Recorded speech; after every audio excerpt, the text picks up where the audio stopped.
Hello, Guardians, and welcome to Destiny Reset, episode 96, part 2. This podcast is about anything and everything related to Destiny the game. If you love playing Destiny as much as we do, you're in the right place. This reset, we're back from LA to continue our Destiny 2 reveal event coverage. We chat some GuardianCon details, and we answer all of your questions about what we experienced.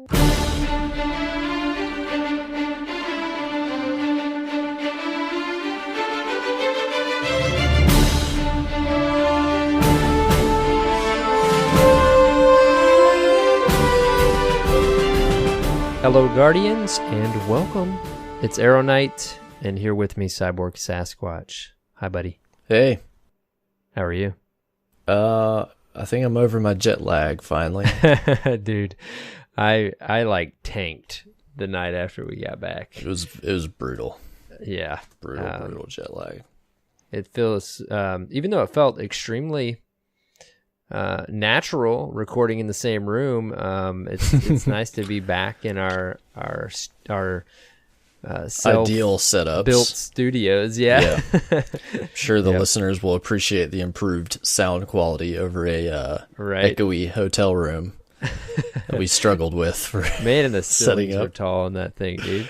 Like it Oh, was, man. I'm surprised it ended up as decent as it was. So Yeah. we had to do a few things. We had to move some stuff around. We were unplugging refrigerators and turning off water supplies, and Try to make we it had a as sound clear as engineer possible. in the room with us, so that helped a little bit. There's actually a fourth person in the room that you won't hear when that was going live. Thanks for the help, Deej. Not Bungie Deej, different Deej, but thanks for the help. Blue Rangers, buddy. Yeah, but Yes. yeah. Otherwise, man, I've had a couple nights of sleep and some naps, and I think I'm back feeling like my old self again. Although my sleep schedule is destroyed.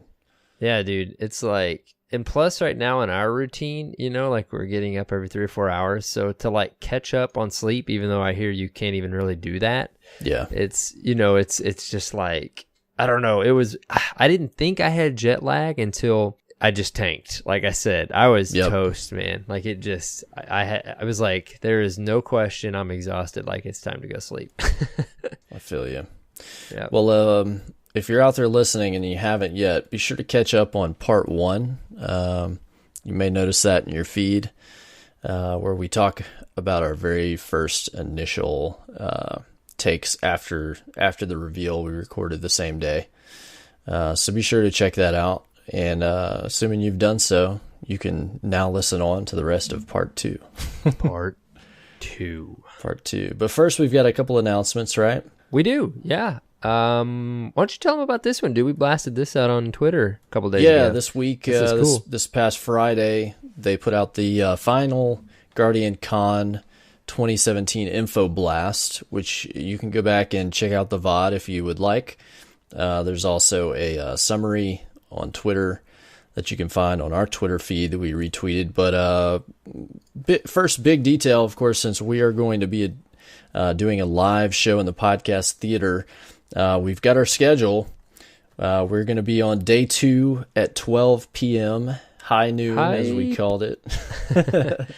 That's July 1st, I believe. So if you're attending GuardianCon, be sure to plan on coming to the podcast theater. To keep in mind, there's 7,000 people attending. This thing only seats 300 people. Very intimate setting.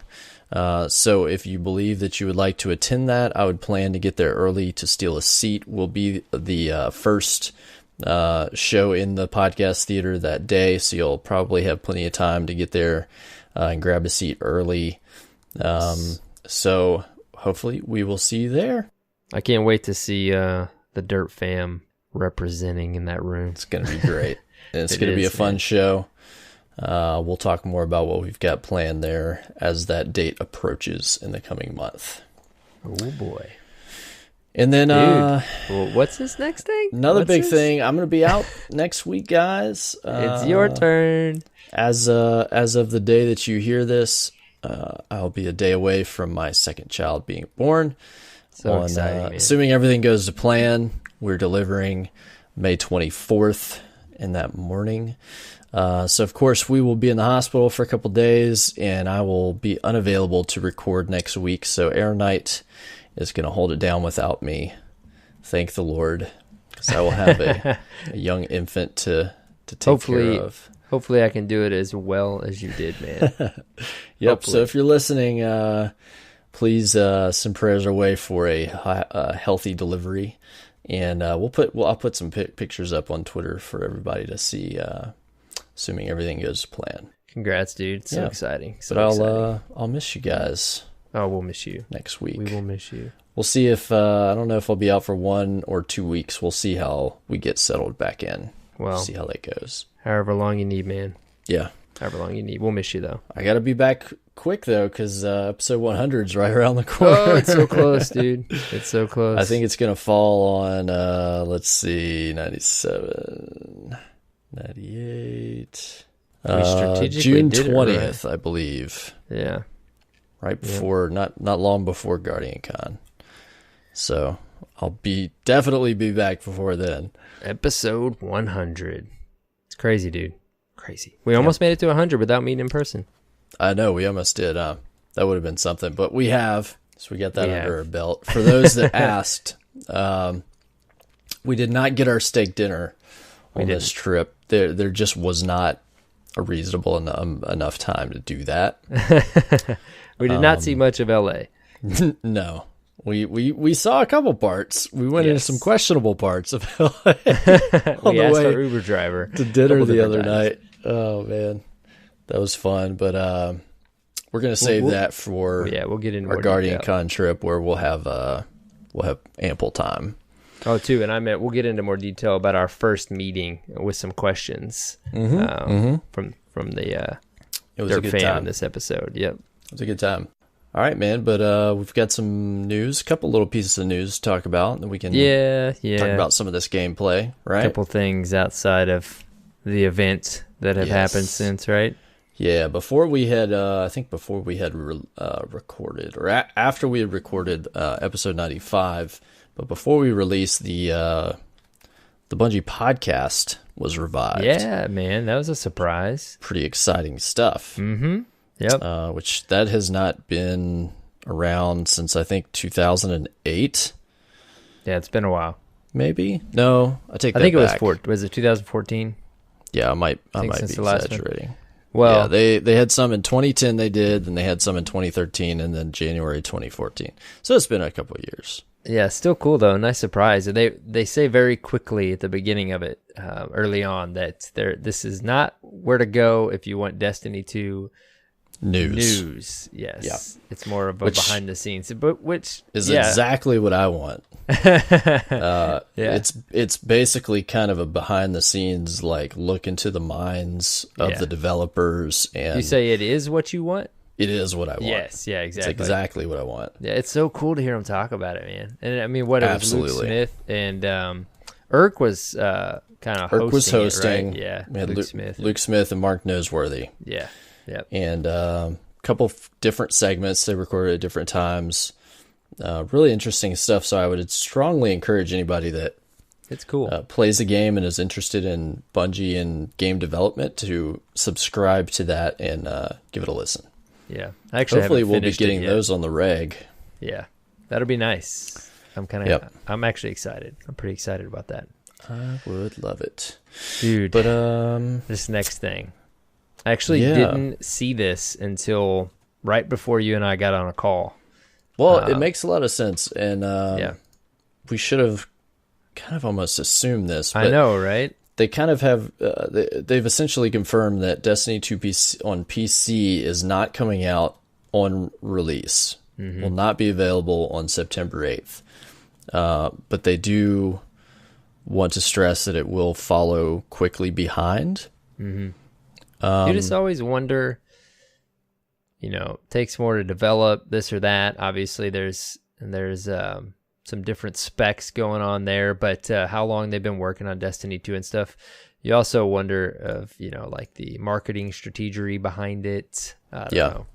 So they're building a lot of cool features in to the PC version. I mean, some stuff that they've definitely put out. There's going to be a FOV slider, which is a big deal. Unlimited that is borderline frames, up to 200 frames per second. That is borderline. It's so cool to talk about this together too, because we were just talking to someone from the Bungie team a few days ago about this exactly. Yeah. He was telling us this firsthand, it's just cool that we got the information that way. But it's like field of view is one of those things that's like borderline what I was talking about however many episodes ago, like that you can do that on PC, clearly on PC, but we can't do it over here. It's not really, it's not fully what I was talking about, but it's close, it's close. Anyways. And then with it getting pushed out on battle.net, craziness through Blizzard's platform, and they're going to have text chat and some other things baked in that'll be pretty cool. But they confirmed the Vicarious Visions is working for the port for them specifically, and they emphasized how much of a part of the team that they are kind of became. I think they want to make it clear that they're not just giving it to another studio and saying, yeah, here you go. Right. They're working really closely with them on that port. But they did say that they expect to be able to tell us a release date very, very soon, within a matter of weeks, they're hoping. Mm-hmm. I did see a quote for that. So a release date's not far behind. I would expect something like maybe November. Yeah. That's what I'm thinking. But yeah, I think could be wrong. Could be wrong. I wouldn't be surprised if it pushed out with their first expansion. Mm-hmm. That would make sense to me. Hype it up, go with it. Yep. That would be strategic. Yep. The other part of that conversation was that it was Nick. I don't remember his last name. Nick with Bungie. Yeah. He also mentioned to us, it's when we were standing there just waiting for him to let us jump on the PC version. Yeah. Because apparently there was very nice guy. Scheduled times for people, not necessarily us. We didn't have the right color badge, right? Yeah, we didn't have the appropriate credentials. But we got on, though. We played it. We still got to play it. He told us also, and it's been confirmed since, that console is 100% no ifs, ands, or buts, locked at 30. Yep, locked at 30 on... well, they've said consoles, and we were watching the IGN interview they did with Mark and Luke, and they said pretty clearly that the game would just not run. Yeah. If it was pushed any further on that hardware, which I can say, the two biggest things that I noticed, jumping in and playing the graphics in this developed engine that they have. I mean, everything just looks, it's still Destiny, but God, it looks like so much more of a current gen game. Yeah, you're talking even on console. Lighting, right? Yeah. We're playing on the PS4 Pro at 4K. Which they clearly said, just to be clear, he says in that interview too, like it's Pro can't run it. He said PS4 Pro could not run it. Yeah, they didn't say for sure on they asked about Scorpio, and they said we can't talk about Scorpio until E3, which is obvious because they can't confirm anything. Confirming something about what Destiny 2 is going to do on Scorpio would kind of show part of Microsoft's hand. So until that's has its official announcement and release, they probably can't say anything. Right. I would not interpret that to mean, Scorpio can run 60 FPS. Yeah. It's possible, but it's just my opinion that it's improbable. Yeah, as much as Luke emphasized that Pro couldn't run it, it wasn't just no, it can't run it. He talked about it for a second, and Mark did too. There's just too much going on with Destiny 2 for sure. That and for that hardware, and he emphasized the effects that they've built in, which I can attest look beautiful. Yeah, that's the thing is we saw some. I think I've seen just a little bit here and there about it not looking any different out on social media and stuff, dude. But every single effect has been reworked and looks gorgeous. Even from the way the gunslinger works went in a super to explosions. Like I was shooting rockets in the strike we played, and the explosions, I just kept shooting it because I like the explosions. Like they were just beautiful. Even, I mean, I'm a sucker for interface and menus. Like even your Guardian, the UI is crisp and clean, but even your Guardian in your character screen, we were sitting by each other, and I looked at you at one point and I said, dude, that Titan in the armor looks great. And we were when we were playing PvP on we were console. both looking at it and like rotating our characters, and there was particle effects going on. Like there was so much embellishment. Just everything is a notch improved, and I've always, like you said, there's no past gen. I've always enjoyed like the particle effects and the different lighting and effects that they've had in Destiny. This is definitely this game on steroids, and the lighting is certainly improved. There's really, really nice weather effects going on in different in the first mission we played. I mean, until you play it, you really can't. You're not going to know, but trust us on this. Don't let anybody the console doesn't look better that hasn't played it. Don't trust their opinion. It's really pretty looking game. Now, I mean, we will say we did walk up to the PC version after playing the console version, and with the monitors they had it on, and right after he told us it was unlocked, like it's crisp. We're not saying that the PC version doesn't look necessarily better, might not be the right word, but maybe more crisp. But we're just trying to let you know that the console version also looks really good and looks nice. So I guess circling back around to their point, what Luke Smith was talking about is there's so much going on that with those elements considered, as well as the amount of, I guess, things that are going on at the game, from how many players to how many enemies, all those things, they couldn't do 60 FPS with this hardware. And I think they would if they could, but I think that they would prefer the game looks pretty, that there's a lot of more enemy combatants that you can play against, as many as possible, right? Because there's a limit to what can be rendered and what can be computed. The game looks good. It really does. I don't think we need to waste a lot of time like defending this whole 30 versus 60. We're not really those kind of techie people. That's not our, like 30 versus 60 isn't not really our thing. Something we focus on, If you want the 60, then get it on PC. I mean, that's just it. Like if that is super important to you, then play it there. For your normal average, which they said the gamer. console was 4K 30, right? Yeah. Okay. So that was that piece of news, and of course, a small piece of news they squashed pretty quick. There's not going to be a Nintendo Switch port, and they're like, we don't even want people to think that that's in the cards. Like they were like, we're not considering that in the future at all. Yeah, which makes perfect sense to me. I mean, transparent they're being. I mean, Luke Smith in that Fire Team Chat interview, I mean, he just flat out, like, Mark kind of answered the 30 versus 60 question, and then Luke was just like, you know what? No, the Pro can't run it. Like, we're just gonna be straight up with you guys. Like, there's no and I appreciate his candor in explaining why they made the choices they made. Like, they very clearly made them for a specific reason, and it helps to understand why. When they just tell us flat out. Yep. And I think anytime that the developer's making a game, like, they have to make decisions in what they're going to trade for what. I mean, ultimately, they have a finite amount of computing power, and they have to decide what's more important, you know? Yep. For sure, man. And then this other one I just remembered, which is somewhat significant, but Destiny 2 is not going to launch with private matches. Oh, right.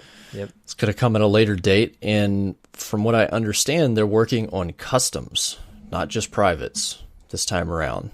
Very cool. That was a big ask when we got privates, was for customs, but I think that we can expect that with Destiny 2 at some point. So that's pretty exciting. Yeah, no, it's Get exciting. like true custom matches. Your first thought is like, man, we're not going to launch with what we're already used to. But at the same time, I mean, Bungie does it right. You know, they're like you said, they may launch with customs, and that's what we wanted anyway. So if it takes they're a also, little bit longer, you know, they're not launching with like trials, I don't think, or any version of it. It seemed like, yeah, Luke did confirm in that same interview that trials will be 4 versus 4. Just like they said, all PvP game modes. So the immediate question is, will trials be? Yeah, you kind of just get that feeling like they're not gonna launch it with the game. They're gonna launch it a little later, let you play around with the base game first.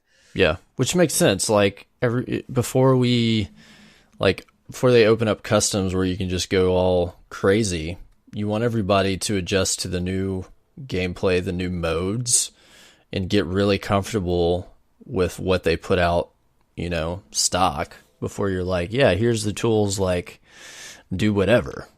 You know, there'll be plenty to play with. Oh, yeah. Just right out of the gate, so... We'll have plenty to do for a so while. that's some of the major news points we wanted to cover. We're going to talk about all kinds of stuff coming up here, but these were significant items that we felt like needed to be said. Yes, sir. All right, well, that's all the news. You Besides know, the fact that we saw Destiny 2 gameplay revealed this week. In case you missed that, I think that you need to go watch that before you listen go to watch this. all of that. There's a VOD on Bungie's Twitch page and 100 other places. Go watch the entire 2-hour, you know, production. It's awesome. Go check it out and then come back and listen. Good stuff. We gotta kind of joke about this one a little bit, I think. Why don't we just lead into it exactly like we said? I text you and I said, man, are we gonna do normal format this week? Because, you know, we didn't really play. And before we start recording, you say, well, dude, we actually did play. Yeah, We just played Destiny 2. not Destiny 1. So I'll let you ask then. All right, man. Well, I have to ask you, how was your reset, sir? Dude, it was fantastic. I mean, I hope so, because we played Destiny 2 this I week. played and it some was Destiny 2 Crucible, played ton the of story fun. mission, played the strike, Yeah, and we played it all together, dude. we absolutely did. Yeah, which, you know, it's kind of ironic that it takes a multi-hour flight and a excursion to an event to get you to play a strike with me. With for you? once. It's been a while. It's definitely been a while since we played together. I know. I'm just giving you a hard time. That's great, dude. Well, and we actually, the only thing we didn't play together, of course, was the story mission. They kind of had us separated, but it was really cool how they did the line. The only modification they could have done was maybe had 3 separate lines for each thing. That would have made sense, right? Yeah, but when you were standing in line, basically, they just asked you, who What do you was wanna your play? fire team and what Yeah. do you want to play? So it was really cool because it was me, Cyborg, and Blue Ranger. So yeah, so we just said, okay, right now we want to do the story mission, and we want to do the strike, and then we want to play Crucible. So we got to do Yep. it all together. It's really cool. Yeah, it was a lot of fun. So I guess let's kind of just start off with the story. That was the first thing we played. Yeah. What do you think? I mean, what they dropped us in, which actually man, I've been listening to so much stuff. At some point, I've heard Luke Smith in an interview say that where we got dropped into was kind of into the mission a little bit. Well, as I understand it, it's not even the first mission. Yes. Okay. That's So not there's- even- there's some going on. Something before Yeah. happens for sure. But we basically just get dropped in the tower and it's on fire and blowing up, Right. Yeah. Yeah. So stuff just went down and we're which like, is pretty awesome. they're to like, get Guardian, dropped into that. do stuff like they always Yeah. do. They're like barking orders to us, you know. Yeah. It's like at this point, I feel like we should be the vanguard. Like, screw you guys. I should be ordering you around. I mean, Yeah, I killed everything. I mean, all you guys did was build a city. I mean, just saying. Like, come on. Come on. I mean, I killed a god king. Come on. Like, where are we At at, this guys? point. But it was cool though, man. Like, I mean, seeing everything, we got the Cabal flying in at us in Yeah. their little pods that just disintegrate. Right. And I don't know. I mean, and then, you know, the only thing you could run the story mission on was the Dawnblade Warlock, which was actually quite fun. Very Ton of fun to play with. Yeah, very cool. At this point, I'm sure all of you listening have probably seen it. You're floating in the air, throwing flaming swords. Yeah, it's a really cool.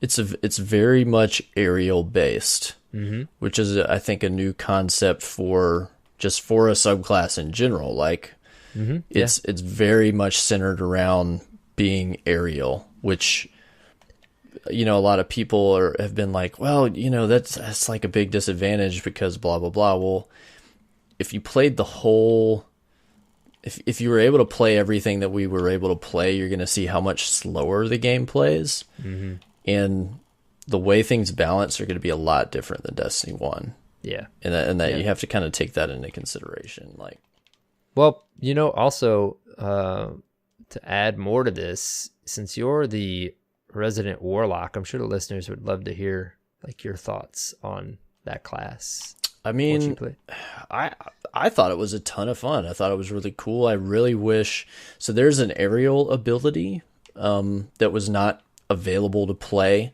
at least not on any of the builds that I was sat in front of, that allows you to have a Twilight Garrison like evade ability in the air. And then you also have a dive ability that you can unlock, that you hold circle, and wherever you are in the air, you kind of do a little animation and then you just dive straight down to the ground. Those combine, my first observation, like right when I jumped on to that mission, I was like, let me see how the jump is. Yeah. Like, please God have done something with the jump. Bad news, it's even floofier than it is now, because all of the jumps and all of the movement is slowed down. There's no more skating. There's no more surfing. When you, like, typically now, if you're a warlock, if you have, I guess like focus burst on or whatever, like after the apex of your jump, arc, you can hit jump again and you can kind of surf down at an increased speed. And actually what happens now is you go slower down to the ground. Man, it felt weird at first because I even know those maneuvers myself. Yeah. And then the jump overall is more, it more resembles like an arc in the air, as opposed to like, say, boosting up at a straight line and then just kind of floating and coming back down. Now when you jump, it's kind of more like an arc and you float more. Like it's clearly built to allow you to float more in the air, like you have more air hang time. Right. And I think that's because, at least on this subclass with these different abilities, you have the dash or evade ability you can use, and then there's also one that was not unlocked, I think, that allowed you to I'm not sure how it's supposed to work, but it said that in your jumps it allows you to fire weapons and use abilities. So if you can imagine like hitting a jump and like kind of floating through the air and using your stuff without it canceling your jump. So that was an option as well. And then you have this dive mechanic. So with all these, like, it's very much built for that warlock, for the for that subclass, at least, if you spend a lot of time in the air. Right. So well, you're getting your dodge too, man. Yeah. So I got the dodge. So with those things, I really can't wait to play the whole subclass and see, what the movement is like with all those abilities. But the super was super fun. Yeah. I mean, it was neat. It was really neat. When you throw those blades, they're really slow. Like they're not quick like a hammer. When you throw a hammer as a hammer titan, like it's like zoom. And it connects pretty quick with the target. Like when you throw those swords, like you can track them through the air, like visually. Yeah. Like you're watching it over a full like second or so, like fall to the ground. Yeah. So, but they are a little magnetic. Like they do kind of fly to your target a bit. It took me a second to get used to them because one, I'm probably used to hammers, and two, as soon as we sat down at every every machine, I switched it to bumper jumper, 8 sensitivity, 7 or 8, and then inverted. So then I'm floofing around on a warlock I'm not really fully used to, and then I'm throwing these swords that, like you said, they don't just instantly. There's definitely some angular flight to them, and not a lot, but like you said, they're not hammers. But it's cool. So you can kind of float if you're in your super and you get up in the air, you basically kind of are allowed to like float up in the air.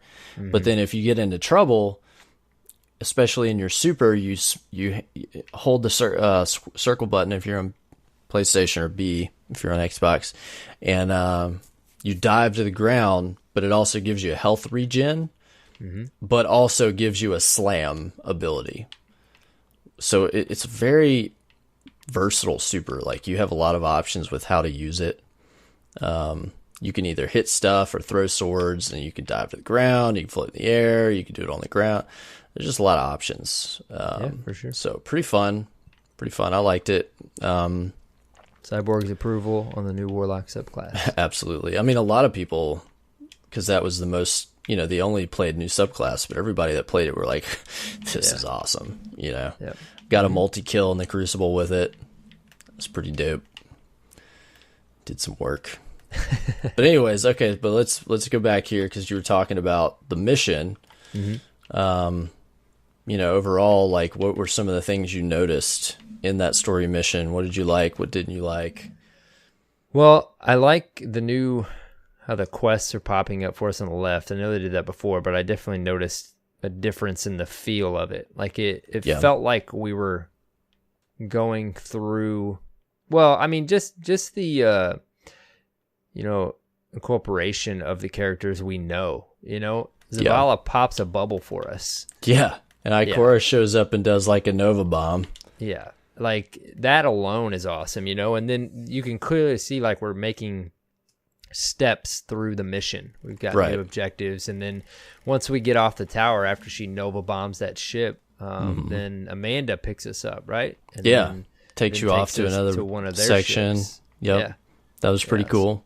It felt cool. It felt epic. I mean, it almost in a good way, which the Call of Duty franchise does do their campaigns well. I mean, it felt like set piece Destiny version of that, Yeah. So, I mean, it was cool. Just to get dropped in the tower on fire alone that's like the first thing we see when we go to this event and we go into it. It was super weird going through, first of all, in first person. Yeah. Going through the tower, because that's never anything we do. And then because Very it's in good the point, new, dude. I kind of just like glazed over that. That's a really good point. I think between that and because it's in the new engine, so it was like the tower, but the tower like so much more beautifully mapped with better textures and rain and lighting. It was like the tower, but if you were playing it in a different game, it's like I don't know how else to describe it. It's like it was like playing Destiny Crisis Edition. That's what it reminded me of. There you go. Oh, the big thing too we forgot before you go meet Amanda, the doors open where Xur stands over by the speaker, dude. That was like a moment we were like, apparently that area has a name. It's like Tower North Food Court or something like that. Yeah. Like, that's apparently what we've been missing, is like the restaurant district of the tower. Like, how did we get left out of that? Yeah, so I think the biggest thing for me, like you said, was just having the NPCs in the mission was just made it so much more alive and interesting.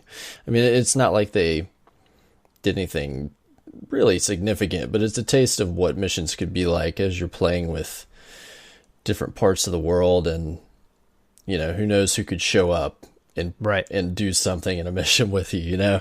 Yeah, it was just cool. I mean, we're just kind of glazing over Amanda being in the mission too, flying the ship around. And just seeing them using their supers alone is just cool. Yeah. I mean, that's neat. And dude, I mean, even like Zavala's bubble looked awesome. Yeah. Like just the graphics that went into that just was super cool, man. So that moment in the trailer too, when we were all sitting there watching it, we all just like, it was the same thing. We just freaked out to see them use their supers. It was really cool. So so that was kind of our takes from the single player mission, and then kind of moving naturally into the strike. Playing that, which we had a long wait for the strike, because the strike was really pretty long. You know, they kind of gauged it. They were like, yeah, it takes about 45 minutes. Yeah. Which it's not like, totally that long if you ran it straight through without any trouble, but we did have 1 or 2 wipes on the final boss, which the strike seemed a lot like a lot of the newer strikes we've seen. There's more mechanics with the boss fight, for sure. There was, you know, a lot of talking, going back and forth with the ghost and some kind of AI that was on the planet we were on, which was kind of cool. But it was overall like a really fun strike. The environment that we ran through was really expansive. Yeah, dude. I stopped for a minute. There were several points where we're like, "Are you coming?" Or like we're just looking around. Sorry, I'm wow. looking at this thing, looking around. There's just it opened up a couple of different times, just a massive area. Yeah, you know? And then it had this section where like you're trying to run through this area with an enormous drill, and you had to like dodge the drill bit. Like that's definitely something we've never seen before. I think it smacked both you and I. Oh at yeah. one point. Yeah, and then definitely you had to pick us up. So that was a lot of fun. It's pretty intense too, because you're like trying to float over it, you know, Yeah. and it just smacks you right in the face. It was a huge set piece. Yeah, yeah. So the strike I thought was really fun. Yeah, you know, like you said, the boss fight. There was 3? Was there 2 or 3? 3 drops. So you start in one area, it drops you down. Then you drop down to another area, then it drops you down again. Yeah. Either 2 or 3 drops. Then I finally figured out on the last drop that the outside area of the platform will kill you. Yeah. and he's trying to get you and basically step on you and knocks you out there. Yeah, he keeps bouncing you out. Like if you get into his AoE, like he just launches you out into that area. Yeah. And that definitely killed me a couple times. Yep. It took me a second to even realize the outside was damaging me, you know? Yeah. It was fun to just be in a fresh, brand new strike, you know? Oh, yeah. But it was a lot of fun. So the strike was pretty cool. Gave us a different arena to kind of test out the new stuff. And then also in the strike, I got to play, I think it was me that I played it in that. Got to play the reworked Striker Titan subclass. Yep. Which we know that all the subclasses are being reworked. We don't know which ones are coming in. And what did you play on the strike?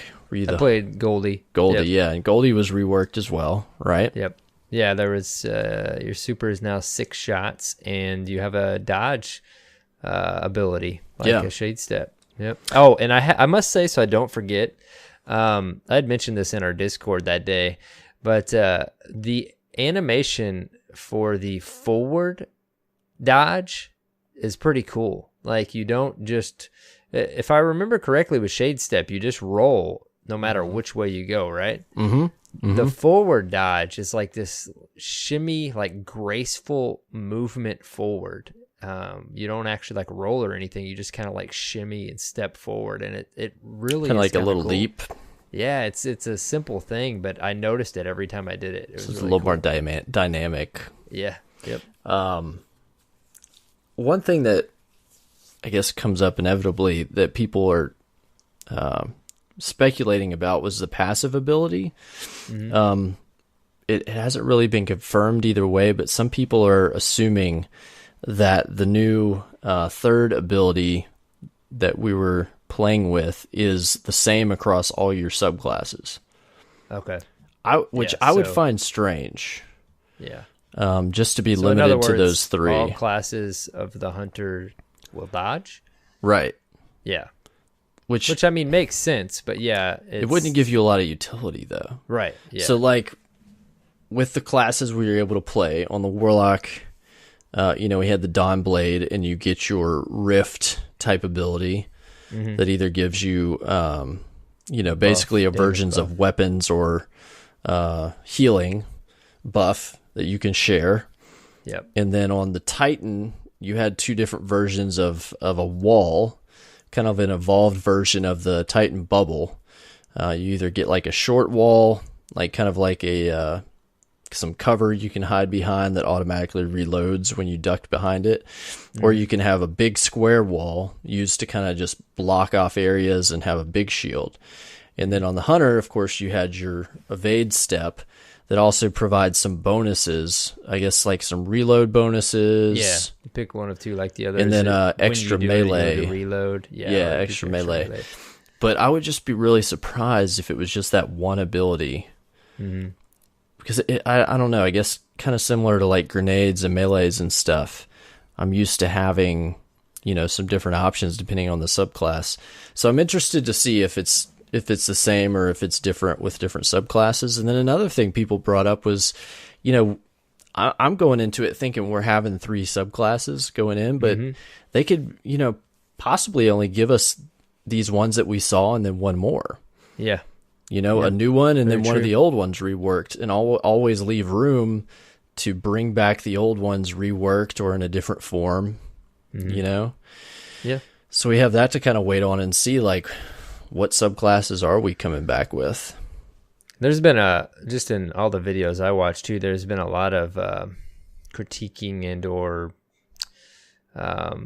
analyzing of the new spec tree page, how it's going to work. There were some other abilities down the lower right hand of the page that take other materials, and people are wondering if those, like, once you activate them, are they going to be permanent? Because some of them you may not want to be permanent. And in our build that we played, you couldn't deselect any of those 4 that were grouped together.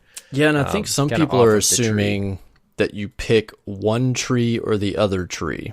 Yeah. Like there's one at the top that was for your supers, and then the one at the bottom. And we just don't know how that's going to work. Yeah.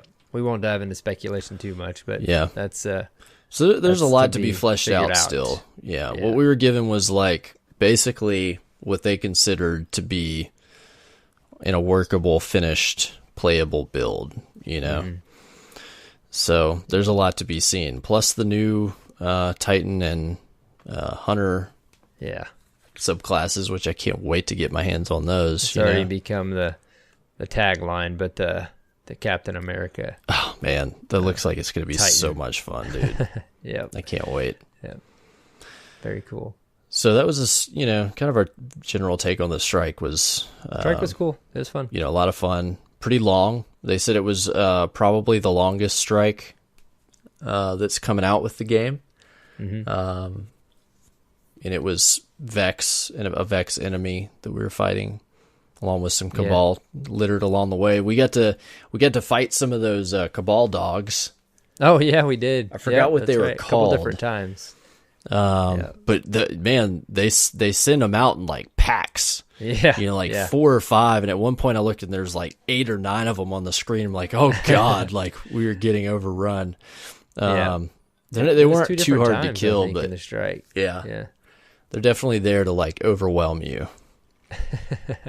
So yeah, I remember when we first saw them, we were like, oh, there's the dogs. Yep. They look really cool. One, like running to the enemy. Yeah, they look just like they looked in the trailer. They were pretty cool. So let's talk Crucible now. Yeah. Yep. We played Countdown. Countdown, the new mode. Yeah, we played it first on PC.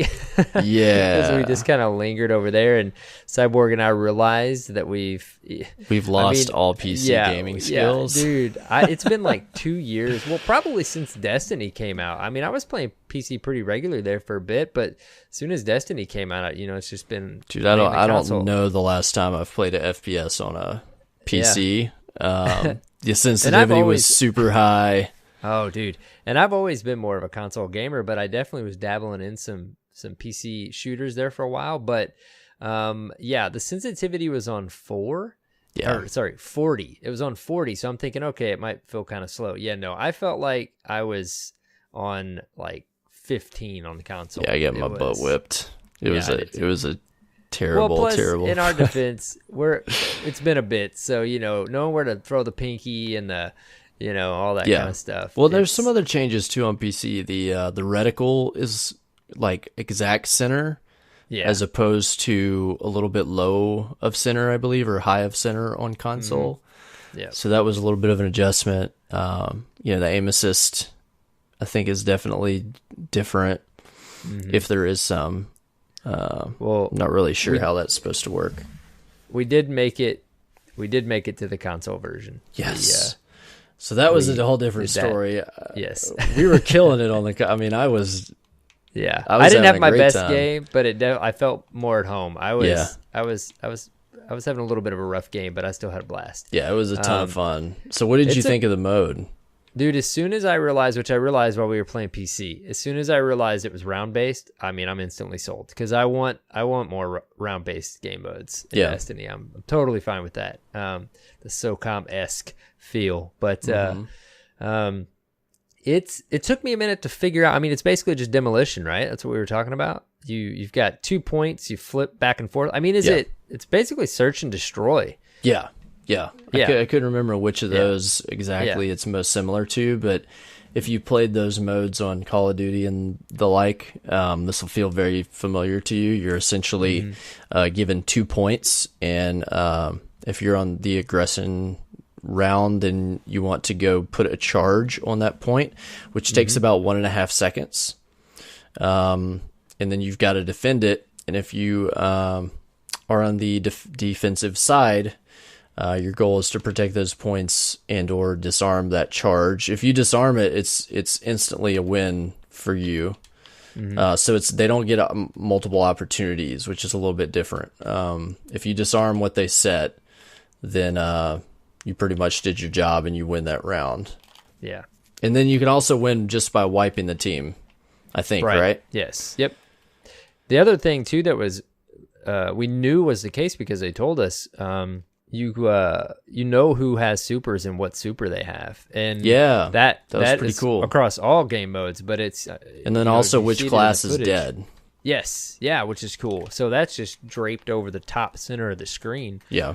So we had to get used to that also. Even though that's going to be in all the game modes when we all get Destiny 2, like that was brand new to us. So we're just trying to take all of it in, figure out what's going on in this game mode, figure out the super layout up at the top, and that's a big change too, man. Like that's it's neat. There's gonna definitely be some things.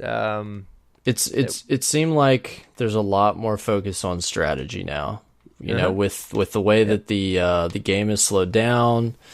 Also the recharge on your abilities was greatly tuned down. I kept finding myself trying to throw grenades when they wouldn't be there. Yeah. Like you don't get as many abilities as you once would. Apparently, so intellect, discipline, and strength are completely stripped out of the game now. And so you've got armor, agility, and recovery, but those are not class tuned. Apparently, you get different armor pieces that can enhance those ability now. Yep.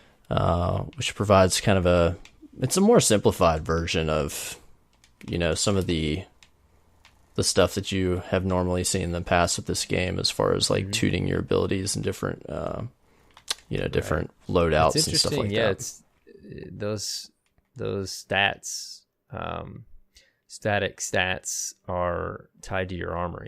It's going to be interesting to see how that affects the game. Yeah, for sure. But things are definitely more focused on gunplay. TTK is slower. Dude, yeah, TTK is definitely slower. I don't know.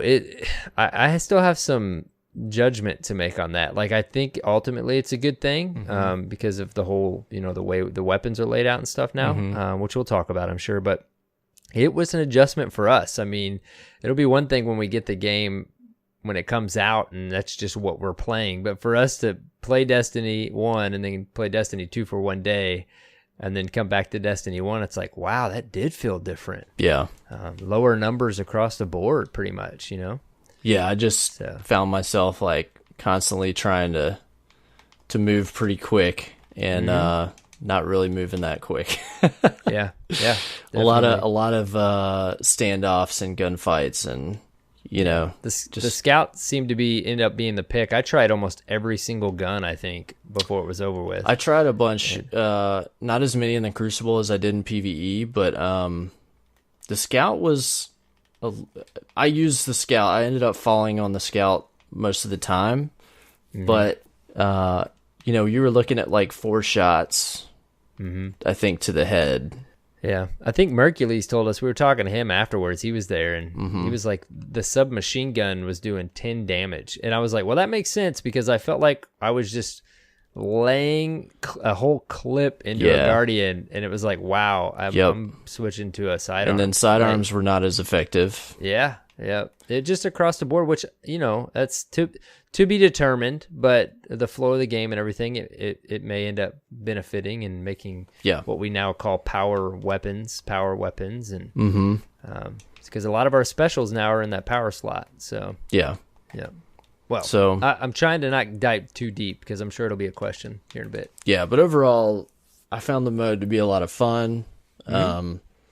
Revives worked a little bit differently. It was confusing at first trying to figure out exactly how the revive situation worked, but I did get a full explanation on that from somebody else. Basically, you get a revive token every round, and you can either use that to revive one person one time, or I think if you die, you basically, it's like your revive token is used when you get revived. So once you die and get revived, you can't revive anybody else. Right. So I'm curious if any of the other new modes are going to use this same thing, or if this is just in Countdown, because that can really affect like how games like Trials and Elimination and Skirmish and any revive mechanic oriented games are going to completely change if that's the case.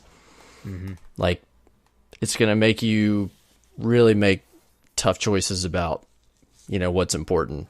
Then another thing that I think is really significant is anytime you are holding, that X button to like pick up ammo or do a revive, it automatically resets if you get shot. So you can't do those things if you're getting fired upon. So that changes things a lot too, I feel. Yeah, there's like several things that are going to change the dynamic. I feel like they're really taking out that,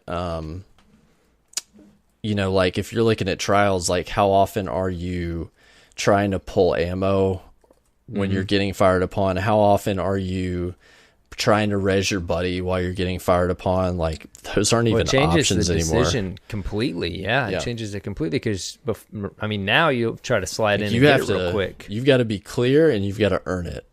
Yeah. Or you have to have like an ability protecting you, So there's definitely some different dynamics that are going to go on. The Titan wall. Yeah, that Titan wall is going to be clutch, like super important. I used it in Countdown, man.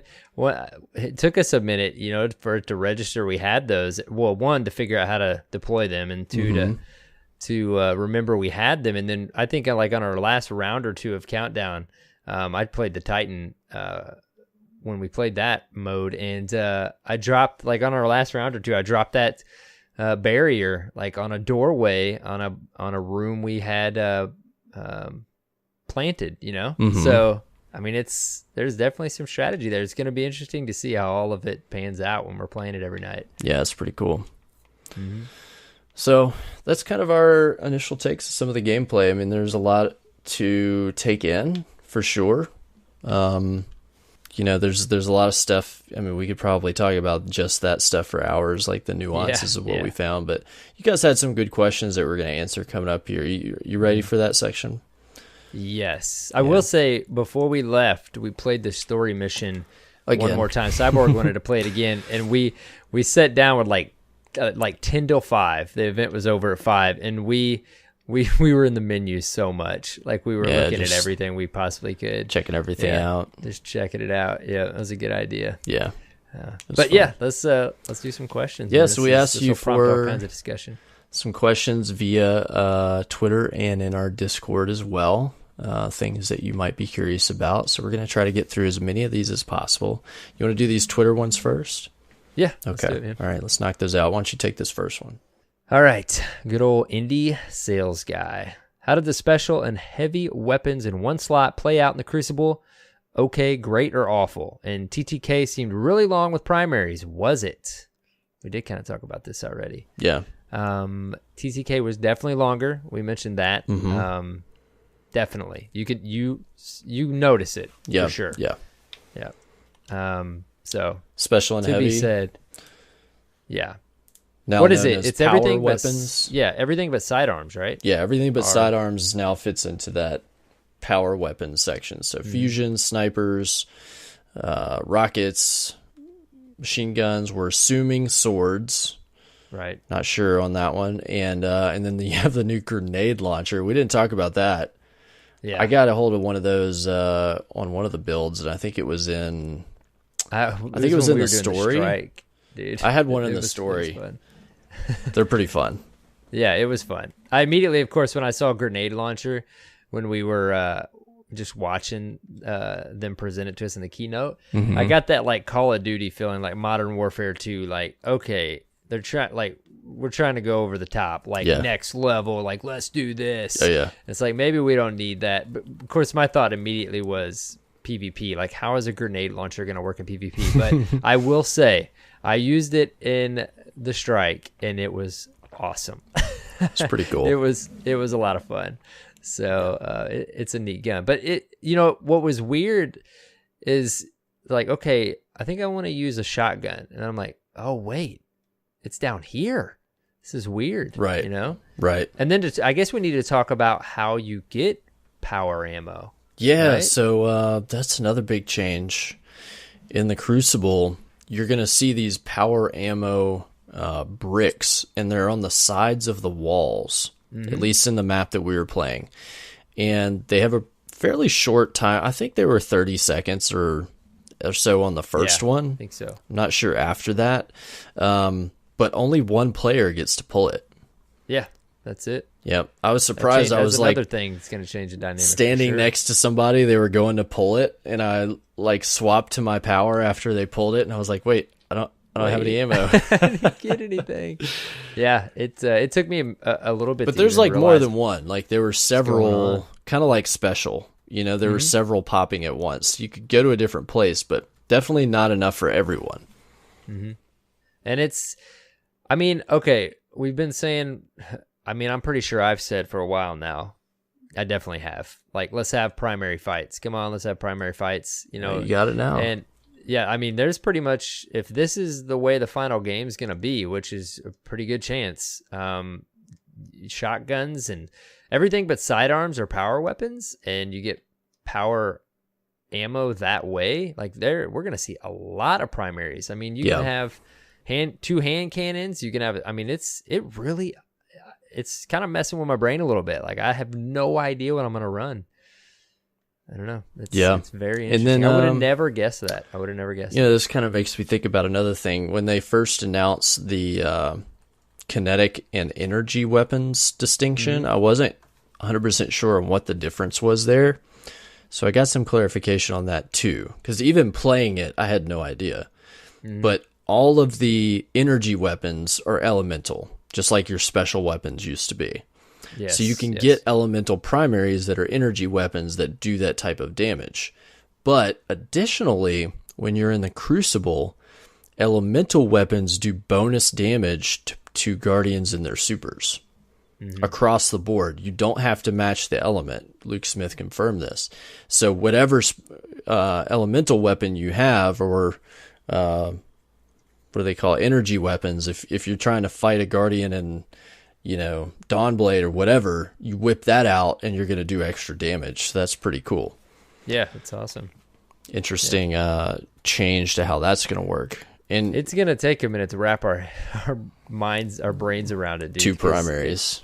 It felt weird. It did. I mean, not weird in a bad way, just different. It was definitely different. So, neat though.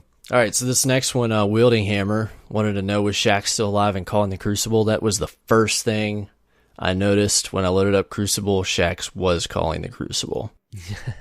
So he's alive. Yep. He's still there. He's alive. Yeah. What he's up to, I don't know, but he was still doing the Crucible. We'll give a shout out to Jay Lawrence. He just asked if rumors of no private matches at launch. Correct. We addressed that. Yeah. Yes. No private matches. Yep. Moving on. You want it? This one's you. This one's me. Let's see. Oh, yes. Good old Alex. How's the UI look and feel? I know you love UI. The best to give feedback on. Dude, I do. I totally nerd out on interface and UI and menus and all that. And I will say, I love it. It does look I don't pretty know cool. what, dude, like of course they're not going to change like the overall layout of the way your gear and equipping it and all that works because it's brilliant as is. Yeah. You know, it was kind of like, I remember playing the alpha and thinking, wow, this is so weird moving my cursor around. Like this is really neat how they did this. So of course they kept all that, but just the crispness of it and the way they just subtly changed it here and there. I think you had a good observation that it looked very similar to the original like alpha look. Yeah, I remember we were talking about that. Of the UI, like the just the shapes and the like on your HUD. Yeah, everything looks very similar to those original design elements. Well, even all the way to like the graphics popping up at the end of the round, you know, you can you're playing a new game, so you can tell they're different, but everything just looked so great. You know, I remember like playing each new Gears of War as they came out, and every time, of course, the menus and even you bring up the stat screen and everything just looking crisper and better and a better layout, and that's just kind of the feel I got. With Destiny 2's menus and interface. It's just like others are saying about other aspects. It's an improved version of what we already have. Yeah, you know, looks really nice. Yeah, definitely. I like it a lot. Oh, one thing that we also noticed as well is on your HUD, the weapon ammo in your magazine and then in your reserve. Oh yeah, dude, they're reversed. Yeah. So if you're looking at the numbers, what's in your magazine is now on the right side. Am I right? And then your reserve is on the left. And we kept getting thrown off by that. You could tell we're Destiny nerds, dude, because I think it was after we played one portion of it and we were just kind of standing back watching. Yeah, we're watching somebody and you go, I leaned in, I'm like, did you notice? And you're like, yes, dude, I totally noticed that. It's such a subtle difference, but it took me a minute. Like it really did. Like, what is happening? What is different? It's one of those small things you get used to that they changed. I don't know what the choice behind that is, but it's different. It's different. So moving on, Jacob Meyer at Jacob978 Meyer says, are snipers one-shot kill even for body shot since they are now in the heavy slot, and how did the weapons feel in the Crucible? A little bit of a confusion. Some people were tweeting at the reveal about this. This is not correct. Snipers do not one-shot kill on a body shot. I can confirm that because I did use a sniper in the Crucible when I was playing, and it was not a one-shot kill. You still got to get a headshot, and I think they do, in fact, do a little more damage. From what I understand, I think a crit out of a res was like 250 damage or something like that. So I think what happened was somebody, and this is why one person in particular I think got confused, is they shot someone with the Warlock weapons buff, the Rift buff, and that's maybe why they got a body shot kill. I think Fallout Plays was doing some investigating into that, and he is pretty sure that the buff from that is 20%. So that math may have worked out in their favor for that particular shot. But we've talked some how the weapons felt in the Crucible. Hand cannons feel really crispy. Yeah, Hand cannons Really felt great. crispy. There was 2 different hand Autos cannons feel we could use. a lot better. Auto rifles, I really liked where they were at. We'll see how if it was just that one, but I felt pretty good about autos. And Bones reported, I did use it for a second, but Bones reported, I think, via Twitter that day that Fusions feel the same. Yeah. which is I a used good the Fusion thing. too. Yeah, those feel good. They Yep. feel about the same. All right. Moving on. Sally Jesse Raphael at DE2 Capinos. I know Sally Jesse Raphael. I do not know that Twitter handle. With weapon perks like Outlaw and Luck in the Chamber apparently gone with a reskin, how do you think the mod weapon perk system will work? Well, of course, the first thing we tried to do was preview our weapons. Yeah, I couldn't do that. That wasn't happening. We saw like 2 perks that we could see on each weapon. Yes. I think. Yep. They didn't have names on them, just a description of what they were. We saw lightweight. That was something of that nature. And then what was the one we were talking about for a minute? It was like you reload, you drop your magazine. Yeah, there was that? one perk where you can drop your mag and get a quicker reload, but you lose the ammo that was in the mag. Okay, yeah. Me, you, and Blue were talking about that. Yeah, we're for a like, well, minute. that's kind of how it should work, huh? Yeah. Like in any FPS, like people have always pointed that out. Like you're constantly reloading, but you keep You should what's lose. in your mag, even though you're like Yeah. throwing them across the room when you drop them. Yeah. Yep. Um, That was there- an interesting one we saw for There's sure. some kind of perk system that described the type of weapon, and there was like 3 different choices, or 3 different ones that we saw, basically like describing the handling on the weapons. Did you notice that?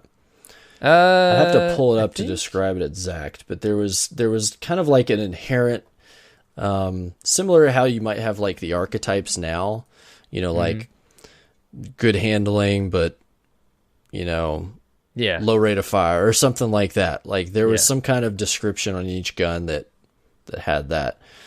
But I guess how do you think this mod system is going to work? We know that there's don't some kind know. of modification slot on Yeah. weapons. I don't know, man. I don't know. I think the possibilities are pretty much wide open. Yeah. Like And again, nerding out on interface UI, I want to know what the screen's going to look like when we go into that gun preview screen. Right. Like since the perk tree screens changed so much, I'm so interested to see what it's going to look like. yeah, certainly going to likely incorporate like the gunsmith or a gunsmith to some degree, right? Yeah, you think. But who knows? I mean, I wouldn't be surprised if, you may be able to change a weapon's designation. Maybe you can turn like, kinetic and energy weapons into a different version. Yeah, I don't know. That'd be kind of cool. Yeah, Who knows? like you said, it's almost endless at this point. What we I can think guess of. we'll find out. All right. Just a few months. Sean Yori at Brew City Bigwig says, I hear they showed what they showed was only PC graphics, and the PS4 graphics are not better than Destiny 1. Is this true? Did they drop the ball in the graphics? I did read an article that everything shown was PS4 Pro, including like everything from trailers that had gameplay was from PS4 Pro. That's what they said. Because we were even at the reveal, like wondering if some of what they showed was PC. Right. But this is their, Yeah, because I thought the Stance. presentation, I immediately was like, oh, this is probably PC. because it looked good. Yeah. It looked good, but I mean, and we talked about this. I don't think they dropped the ball in graphics at all. Right. I think they look great. Yeah, I think I'm glad we talked about that for a minute just to clear it up for the listeners, because I know there's a lot of different things going around. I mean, out there. what we played majority was on PS4 Pro, and it looked really good. So It did. Next one, Christopher McGinnis at Willis3366. What was the coolest part of the event? Seemed like a whole lot of awesomeness. That pretty much sums it up. what was your It favorite? What was your favorite part? Probably the free food. No, That I'm was just kidding. nice, right? Wasn't that funny? At the beginning of that fire team chat interview, Mark Noseworthy said like the first. I was like, what is he gonna say about this guy? Like how excited he was. He's like the first guy that came around the corner to see the basically the stage, like went straight to the food. I started laughing. I'm like, no way. That's funny. We missed the sandwiches. JC, Yeah, we missed lunch. NFG got the sandwiches. We were playing, I think we were playing on dude, PC. I don't even know. Maybe you've pinpointed something. I haven't even really like tried to pinpoint like my favorite thing. It was just an unbelievable experience. For me, I think my absolute favorite part was sitting in the auditorium up front and center during the keynote, like during what you guys saw as the reveal. And when, oh man, why am I forgetting his name? The Lost Sector sweatshirt. Who was that? Can't remember his name now. When he said, not Mark Noseworthy. No, it was I'm pretty sure it was the other guy wearing the Lost Sector logo. Yeah. I'm just blanking on his name. He said basically kind of what you just said. He was like, you will be among the first in the world to see and play. And I'm just like, first in the world. Yeah, it was pretty cool. This is crazy. Like you said, we're front and center in the auditorium with 450,000 people watching it on Twitch. And I mean, we're so fortunate enough. And again, thanks to the Dirt Fam, like to be sitting here and experiencing this. Unbelievable. That was Steve Cotton. Yes, he is the Destiny 2 I'm pretty sure he's the one that said world director, who is the designer of the Vault of Glass environment. There you go. Yeah. Well worthy. I'm pretty sure it was him that said it. I think it was. I don't think it was her. Yeah. It was pretty cool. Yeah, sitting there and feeling like they were looking and talking to us. Yeah. Even though the whole world was watching, Like, I figured we would be, like, back in a corner somewhere just because of people rushing like in. 4 or 5 rows deep. We were, and right behind us is Swaying Bones and Birds, It's like, how appropriate is IGN that? right behind us, too. It was pretty cool. It was cool. It was an experience. Another question from Sally Jesse Raphael. How was it meeting for the first time? So stoked for you guys. There we go. That's it kind of we felt realized. like. Go ahead. I don't know. I mean, it was cool meeting you in person, but it was like meeting an old friend again. It really was, man. Very familiar.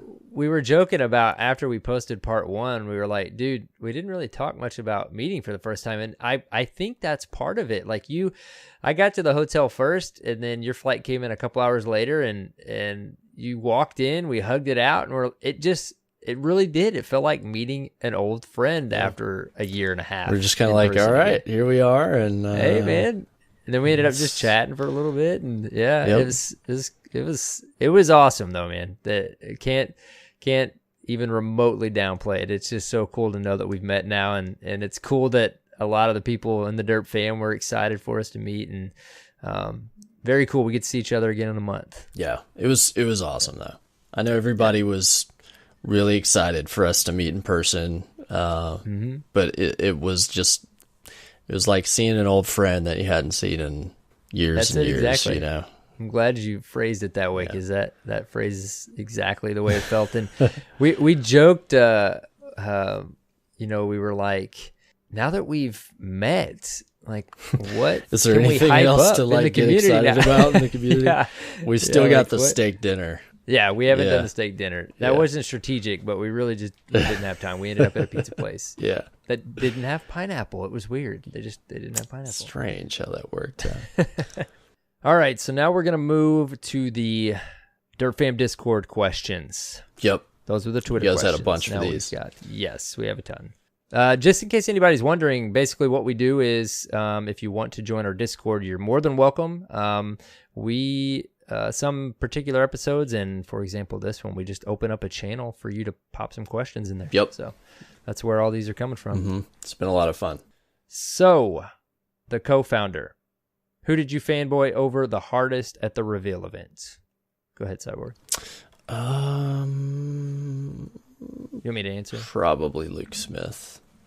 Nice. I tried to Yes. be cool though, but I was like, that's who I want to shake hands with. Yes, and we did. Yeah, We got to talk to yeah, him. we did got get a to pic see with him for a minute. Yeah, that was really He was cool. dead.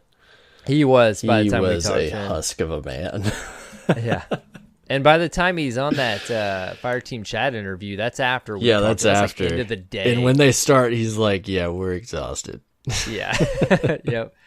I gotta say, actually, it was probably him, but we met thanks to Lady Oh Desiree, yeah, right? We met Michael Salvatore, and yeah. We fanboyed pretty hard with them. dude, that was cool. And then I have to tell a story, man, because I mentioned to him that my favorite track was Remembrance, which I somehow missed. She did an amazing. She being Lady Desiree. Sorry, she being Lady Desiree, like did a. What do you want to She call did it? a cover. Remix. Yeah, like a cover of Remembrance. And then he goes on to basically tell us the story behind it and his inspiration. And to even experience that, man, Yeah. it was just... Well, I mean, it was that's a deeply personal Yes. inspiration behind his writing that song, and he shared that with us, and they talked about it some, and it was a very personal, intimate conversation that we got to have with him, and we were able to talk with him about what he does and share how it's impacted us. And I think that might have been my favorite conversation of the whole Yeah. trip. Is mine for sure. Mine for sure.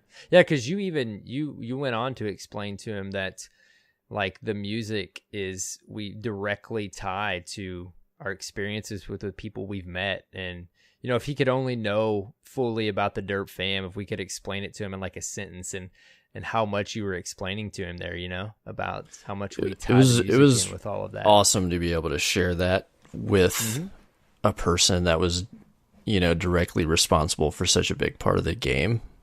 Yep. Yeah, that was cool. That was cool. That was definitely highlight moment. Yeah. I did learn today that apparently Josh Hamrick was in the PvP section. I didn't think he was there. Yeah, there was there was a bunch of the devs there. Yeah, and he's the guy that is responsible for the No Land Beyond. So I tweeted him. I said, "Dude, you were there?" And he's like, "Yeah, I was in PvP section." I'm like, "We were all over that area." I'm like, "We've got to meet at a future event." Yeah. We probably talked to him, man. I just didn't even recognize him. But it's all good. It's all good. Yeah. Moving on. Yeah. No, sorry, I was just kind of like lost in thought about that whole experience. It was pretty cool. It was, dude. But good It was question. something Thank else. you for asking, co-founder. Yes. It was a lot of fun. We were able to talk to a bunch of different Bungie employees and developers, and it was really cool just to like talk candidly with those people, like tell them thank you for what they Yeah. do. Just Even like the lady that set us down at the story mission. Yeah. Like you started chatting with her. And, Yeah, and she we was learned her role. a, She's not just like standing there sitting us at our seat. Yeah, she was a campaign designer. So I was like, wow, you're like in charge of like my favorite part of the game. So that was pretty cool. So we just got to meet like lots of different folks, and I thought it was cool that we were able to see faces that would normally, never be in the limelight of the game, and be able to just talk with them and meet them. So that was pretty cool. Very cool. All right. Hidden wants to know, how long have you been growing that beard, Cyborg? Dude, I've had the same exact beard for 10 years. Nice. Like, no joke. I had a longer one last winter, but I always just cut it to this exact length, so I don't know what you're talking about. Last time you met me, I had this. Same beard. Well, it's more than I can even grow. Mine would be all patched out. I'm sorry, so man. That's all right. I like just my goatee. It works. Yeah, it works for you. It works for you. It works. Even on my avatar that Young Khan made us, I had to put my goat Just on a there. little tiny stubble. So Jay Howard, you asked how cool was it finally to meet each other? We answered that. Super cool. Super cool. Very cool. Another question about that. We'll skip that one. Yes. Let's see here. Marky Judge 27. After the new changes features brought to D2 during the live stream, do you believe it is enough to sway any doubts among those outside the Destiny community, and does it have enough to draw new players in? The drawing, I think the doubts. I think if anybody played Destiny, they're gonna buy Destiny 2, even if they fell off fairly quickly. I think they'll get Destiny 2 just because. The first one was enough to draw them in. A sequel typically would always draw me back in, even if I stopped playing it. Now, the thing about drawing new players in, I don't know. I mean, it's fresh players. It's a fresh game. They're advertising it as basically a restart, if you will. In a way. So I think they've I don't know. intentionally made the game so that it's fresh. So anybody can come in and they can play this even if they've never played the first one, or if they just played vanilla and left. They can jump right in. I know that I've seen people on Twitter like comment that didn't play Destiny 1 that are like, this looks pretty cool, I'm keeping my eye on it. Yeah. Well, and we can't brush over the fact that, PC is going to bring in quite a few new players, people that probably haven't played it yet because they're mostly PC gamers. Mm-hmm. So there's that whole angle. Can I mention real quick our Twitter poll before I forget? Oh, yeah. We threw out a Twitter poll just to ask who saying there's no character crossover, because there's still some ruminating out there that maybe there be some character crossover between two platforms. But we asked who seriously is considering switching to PC. We tried to get a lot of traction on this. We ended up with 278 votes. 15% said yep, 65% said nah, and 20% said multiple platforms for me. So I really wanted us to get that out there just to kind of just see, 278 people voted and 65% said no. That's pretty interesting. I didn't think it would sway that much. And you said you saw something similar, right? Yeah. A similar poll? Mm-hmm. And it was like 10 to 20%, I think. So there's two factors really, like you mentioned, you got to build a rig for this game if you don't already have one. And it's not that it's expensive, but it's not cheap. Right. And then two, we've all built the foundation of the people we play with, Right. On the console we're on. So, it is a pretty big decision. Yeah. For me, if I play on PC, it'll be in addition to my home console, right. Which is PS4. Right. So, yeah, me too. I think that maybe a lot of people. I could see eventually jumping on PC if I have something to run it. The only thing I don't want to do, though, is if I play on PC, I may not play on Xbox. Because... Yeah, I'm not going to be able to do all three. We barely... Not how at all. often do I even log on to Xbox? Like, to even think about 3 platforms? Yeah. I hope there's character crossover in some way, shape, or form for at least 2 of them. Right. We'll see. Okay. Yep. Is it my turn? Yeah, go for it. Or is it your turn? Yeah, go for I think it's... All right, let's see here. Let's do co-founders here real quick. This is a good one. Thoughts on multiplayer moving to 4s? What do you think, man, overall? We actually got to talk to someone about this, with too. it. Yeah. Yeah.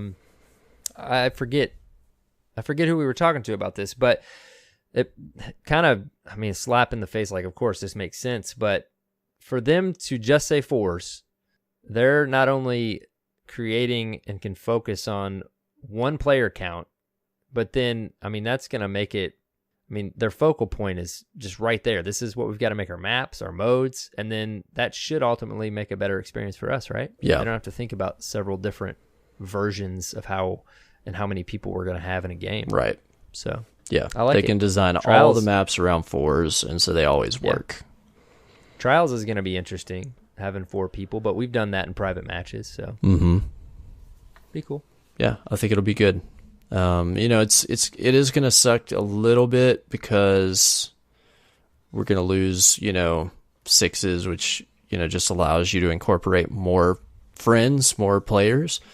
Yeah. So there's a little bit of a downside, but then, you don't have to worry about, we're only playing 3s. So, if you're in a big party, like only 3 people can play, like it's always going to be the same amount of people playing together. So I think we'll just get used to that. At least, and my things will be a little more intimate. What's this mean for Iron Banner? Right. I thought of Trials, Iron Banner but 4s, Iron Banner. Yeah. So I can't give you credit. I don't know if it was a tweet or what. Maybe we'll come across it in a question here, but somebody had a good point. Too bad they didn't make fire teams 4, because then you kind of just like, once you have your 4, you've got your crew. You can do anything in the game. Yeah, that's all right. That's okay. All right, ABG Joe 227. What was it like walking down the carpet surrounded by content creators and seeing the life-size Guardians and other artworks? How were the tacos and pizza? And if you could relive one moment from those couple days, what would it be and why? I think walking in was like, there was a lot of buzz. Like, everybody was excited. Walking into that first main room, where we get to see the auditorium was cool, but walking into the rear area where we get to play and see all the... It was over the top, That man. was cool, dude. That was Guardians. Go look at Cyborg's avatar on Twitter. There's the 3 classes, full statues, guns in glass cabinets. Right. That was super cool. Intense. Yeah, dude. And when we walked in, it was so crazy how many content creators were there. I'm walking in. You'll see a picture of me with Dr. Lupo. I'm walking in and I kind of just look over to my right and I'm like, oh, hey, dude. Yeah. Like, it happened all day long. Yep. It was like, oh, hey, we Yep. just got to finally meet these people we've talked to, you know? Yeah, it was pretty cool. It was really cool. We didn't have any tacos, unfortunately. No tacos. Pizza was good, but it was greasy. It was super greasy. It was delicious. We were in some like hole in the wall place. Yeah. But it was good. I will say, you and Blue Ranger were smart and let it cool down. I dove right in because I was starving, and I will tell you, as we talk right now, I still have Mouth burn. some pain Oh no, dude. on the roof of my mouth from eating. He was that like, pizza dude, so I'm hot. hungry. I don't care. And he just like dove in. I was like, you're Yeah. going to take the burn, huh? You were like, yep. I'm just hungry. I'm feeling it still. That was funny. It was a good pizza, though. If you could relive one moment from those couple of days, what would it be and why? Well, we already said our favorite moment. Probably that. I would say meeting you, and I don't want to minimize either. We got to meet Blue Ranger, so that was really Yeah, cool. that was pretty cool too. Yeah, and then the Salvatore I think thing was pretty neat. I think my favorite moment to be in, beyond like the obvious stuff we talked about, was when we were watching the part of the gameplay reveal keynote where Zavala's like little section was. You know what I'm talking about? Where they're like showing the like Zavala's doing a monologue and they're going through like yeah, him. the very very beginning. Yeah. And the moment like where he looks at the kid. yeah, the moment where he like goes to do his super, everybody went freaking nuts. And it was just so exciting to be there with everybody and have everybody in the room be excited about the same thing. And for me, and it kind of like made everybody feel connected in a way. You're like, yeah, we're all nerding out about this one little thing. Like, we can't quite put our finger on why, but we all just loved it, and everybody got excited, and we're like, yeah, it was so cool. Yeah. It was just cool to be in a room with people that felt the exact same way. It was really neat. You're right. It was just a big room full of all Just of us. people And- nerding the hell out, you know? and there were many moments that I straight up had chills. Oh, yeah. Like, no question. You can hear me. And it wasn't just because that last trailer was like extra loud. I legit had chills. If you go back to the VOD, like, and I was sitting next to you, I could point out many instances I was like screaming. Like, woo! Yeah. You could probably very clearly hear me. So that was pretty exciting. right. Yeah. Yeah, it was. I don't know, man. I feel like we're back there right now talking about this stuff. On that note, you take this next one. Yeah. Oh, Wielding Hammer? Yeah. Yes. Do you think there will be cinematically for Cade and Ikora similar to how we get to see Zavala's past? What do you think? I think no. No? I think no. I think that probably has a particular place in the storyline somewhere. I don't think it's going to be like I don't know. I could be wrong, but I think that it serves a bigger narrative choice than like it being tied to just being about Zavala. Like I think it's about the overall story. Does that make sense? Yeah, I actually, I think you're right. Okay, we'll see. I do. All right, thanks, buddy. What next? AVG Joe 227 again. What feature about the clans in guided games are you the most excited for? Can we expect a D2 derp shirt? I think you had a really good level of excitement for this. The guided games and the clans. Man, I'm super excited because, of course, we know how awesome the Derp fam is. To be able to think that there's multiple levels here. Like, say there's a listener right now that hasn't joined the Derp fam for whatever reason. If we don't know how it's going to work for sure, we saw where they accept, decline, accept. But however you populate that clan screen, if they can actually search for Destiny Reset when they're soloing and they just want to go try something and they've heard of us and they know they've heard we're welcoming and this or that, and they can just search Destiny Reset and we actually have a fire team of the Derp fam out there. I'm so pumped about that, man, because if they can't search us and they're just kind of going through a queue, that kind of takes a layer of it away. But if they can, I'm so excited because you know we don't want anybody to join if they just aren't comfortable joining clans or the social aspect or whatever. But if they can do that, so they can just try something in the game that they wouldn't normally, and they can search us out, I'm thrilled, dude. It's gonna be so cool. Yeah. Plus the ability to kind of team up and get rewards together as a clan should be pretty fun. Yes. Yeah, that'll be interesting too because Luke Smith was talking about he wasn't certain how clan limitation was going to work. If we're still going to have that weird 100, there's going to be a limit, but if we're still going to have 100 per sub-clan limit, so then it's like, how are the rewards going to work? Yeah, there's a lot to find out, there is the semantics of how those things are going to function. But either way, even if it was just limited as it is now, it's something we don't have. And it will be interesting to see what those rewards are, how they work, just everything that we'll be able to earn, I think will be really cool. Well, another thing Luke Smith said in that Fire Team Chat interview too is he just was trying to drill it in. He basically was saying what they're really trying to do is to create a commitment on each side of the coin. Mm-hmm. So if you're the solo player, they're trying to get you to agree to this thing that you're gonna see through and complete this activity, and also on the clan side. So they're trying to take out that aspect of toxic behavior or dropping out of an activity or something. Yeah, definitely. So we'll see. Yeah, and then cool idea. Derp shirt. I mean, I'm not sure it'll be necessarily D2 themed, but I would expect new shirt merch in D2 era. Yes, of course. Yes. Of course. I think the current shirt we have will probably be the community shirt until D2. We've got some other things in the works between then and now that you'll see in due time. But I'm sure we'll have what do you think, a version 3.0 DRP shirt after D2. Something of that nature. Yeah. Mm-hmm. Yeah, look forward to that. Sounds like we'll a plan. have that. That'll be a thing. Discord related question, Boggs, that will we be opening a PC side of chat? I'm sure we'll have a PC LFG side, right? Yeah, I'm sure. We got we'll have a channel. That's a good idea. Of course. Anybody that plays the game will be welcome. We're not just going to be a console-only community. What next? We're going to have to get going, man. We're going to have a 5-hour Do you think show. the changes to weapon slots will fix the ammo economy in the Crucible? What about its effect on PvE? What do you think? Think it'll fix the ammo economy? I don't know, man. I can't. I'm going to be honest. I haven't fully wrapped my head around it right now.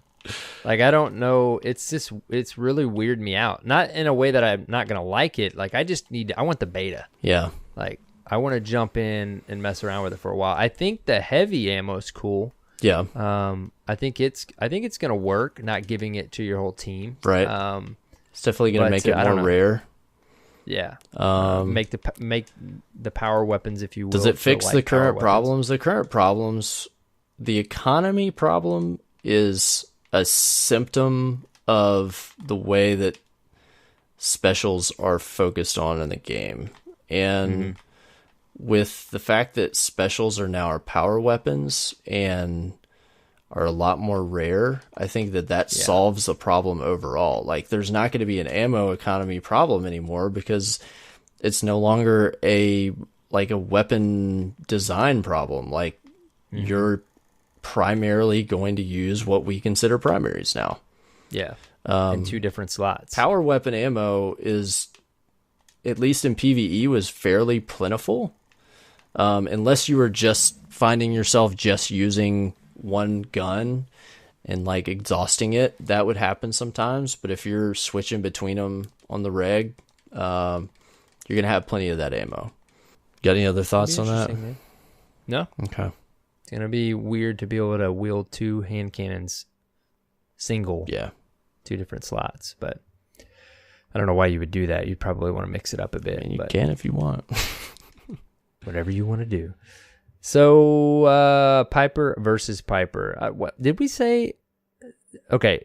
Did the tacos or pizza include pineapple? Did we say we ate tacos? That's the second taco. I think people were assuming we're going to eat tacos. Okay. Pizza. There was no pineapple. No. God, no. Yeah, no pineapple. You guys know that. And though. tacos, I guess if there was a pineapple taco, I'd eat that. If it had the right ingredients, I'd be okay with that. Yeah. Like mango salsa style. Yeah, I You don't know what know. I'm saying? I don't know. I If it was appropriate. Nigel Frost, we've already answered a question about 44 Crucible. I'm the Blue Ranger. Wants to know which Power Ranger best represented your experience at the D2 reveal. I would say the Blue Ranger, but it was the Orange Ranger. I was thinking probably the Red Ranger would be accurate, but yeah, I don't know what he's looking for here. I don't know It's either. not a Power Ranger show. Orange shirt guy. Yeah. I'm surprised you didn't delete that question. No, I gave it to him. What you got next? Catastrophic 90. He wanted to thank us, by the way, last week for pronouncing his name correctly. Nice. It's a mouthful. Very cool. How will the change in the weapon setup impact raid and strike boss fights? There you go, Cyborg. What do you think? Raid fights. I am interested to see. So, in the past, DPS has been very much focused on what you can do with your special and heavy. Being that we only have power weapons now with those slots, and your ammo is, obviously going to be limited. It's not like you can exhaust your heavy and then switch to a special. Like, you're going to have one of those. So I'm interested to see, I think it's possible that enemies could have less DPS required, like less of a health bar. It's possible that there could be wider time limits for boss DPS. Like, everything is just slower now. So there's definitely going to be an effect. I can't tell you what that's going to be, but it's certainly going to change the way that they design things, I believe. Yeah. It's almost, I'm sitting here listening to us talk about this weapon setup again. Do we even really need 3 slots now? Why don't we just have primary and power weapon? I guess we would do away with the new submachine gun class, but you know what I mean? You mean get rid of power? No, I mean get rid of the second primary option. Oh. You know what I mean? Just have I guess a primary... you have some diversification. You have some choices to make in gunfights. Like, I think that the energy weapons will probably be more obvious why they're needed once we play more of the game. It's probably likely that you're going to have certain enemies that you're really going to want that energy weapon to take down certain shields, Yeah. And then in Crucible, you have the benefit it gives them a role. Yeah. Yeah. Yeah, and you have the benefit of being able to, take down enemies like Guardians with their supers with that weapon and then Crucible. So they have a place.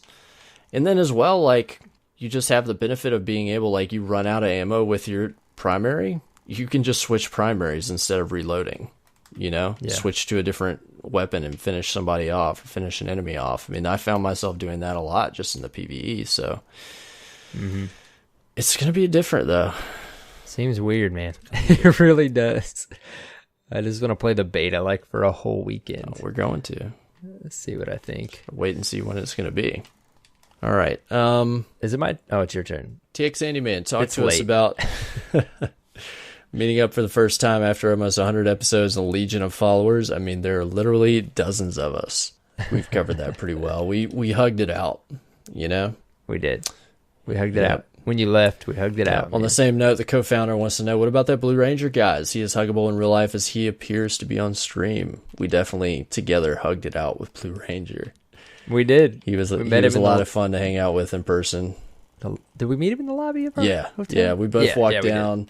He was like asleep in our hotel, like same hotel in a different room, and he woke up, and I was like, go meet us in the lobby, and we walked down, Dude, and we met him. I didn't even know he was staying in the same hotel till you got there. Like, he had messaged me on Twitter, and I didn't even realize it. I got it like after we met him. It's like, are you here yet? I'm like, sorry, Oh, I dude. thought you were- I was just chilling in our hotel room. Yeah. Well, it was okay though, because he was sleeping while you were in there. So Yeah, getting in a power nap. yeah. All right, next up.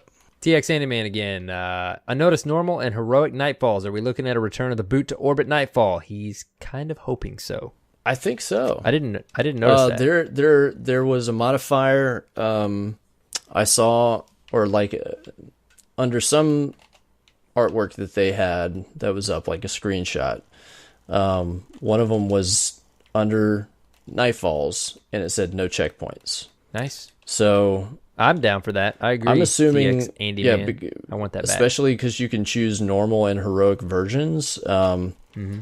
I'm expecting that they're trying to make them accessible by those who Don't want the can't challenge? normally, like, you know, maybe their first time doing that, or maybe they're underpowered. And then for the more classic Nightfall experience, you can probably turn on the heroic difficulty and, you know, do what we're normally used to doing in a Nightfall, which is have a really tough challenge. Yeah. I like the challenge option. Yeah. I think they're trying to make things accessible while also like give people options for, you know, a challenge. So, All right. What next? Bogza, do we have a clear idea of what rewards await clans that do guided matchups? I didn't really think about the possibility that you can get rewards for doing guided games, but that could certainly be an aspect of the reward system. Yeah. When you think? Yeah. I think so. Interesting. Who knows what? See They that? didn't say what. You know as much as we do. Yeah. That part of it's going to be interesting. Liquid Smoke 2517. Why would that lady say the first traveler during the pre-stream? The first traveler? Did you catch that? I have not watched that yet. Although I have heard a couple people who mentioned that, like they caught it. Certainly it was not, she probably didn't mean to say that on purpose, but I don't think that, I'm willing to say that I don't think that, she slipped. Like, in other words, that may be a concept for the Bungie writing team, but I doubt that she meant to put it out there. So there's something there. Yeah. There's I don't know, got I to be feel like- something there. We need Gabble back on. Some lore buffs could squash or support this Yeah. possibility. Well, you have to understand the concept that the light does not come specifically from the Traveler. Like the light is a manifestation of something, and it's not, the Traveler is not just the source of the light. It's the source of the light that we use. Yeah. But like if you read, why am I drawing a blank? The Book of Sorrows, they talk about how the Traveler left some kind of like beacon of light for a civilization, and the Hive eventually went and like ate it. But it wasn't the Traveler that was there providing that light. So There you I don't go. know. Did we see Lance Reddick? Dude, I did not, No. man. He apparently was there like outside before. And then he did sit in the reveal, like off to the right of where we were sitting, stage left. But I didn't Did see you see him after. sitting there? No, I saw a picture I of didn't. him. Yeah, I never actually. I saw a him. picture of where he was sitting later, but I think that he might have rolled out after the stream. Yeah, I was like, when I heard he was there, I was like, dude, I gotta meet him. I gotta meet Lance Reddick because I've been a fan of him since Fringe, and that would have been awesome. But yeah, sorry, no. I did meet Morla Gondor. Yep. I can't pronounce her last name. Gondorora. We did. We met her, and we met another cool actor that you were familiar with. Yes. Scott Porter. Yeah. Walked by that dude. You said something to him because he was wearing a shirt that said Warlock Knows. Yeah. And I was like, man, he looks like a streamer. He looks like, and I'm like, wait. I'm talking to you the whole time we're walking. I'm like, he's on a show that my wife watches.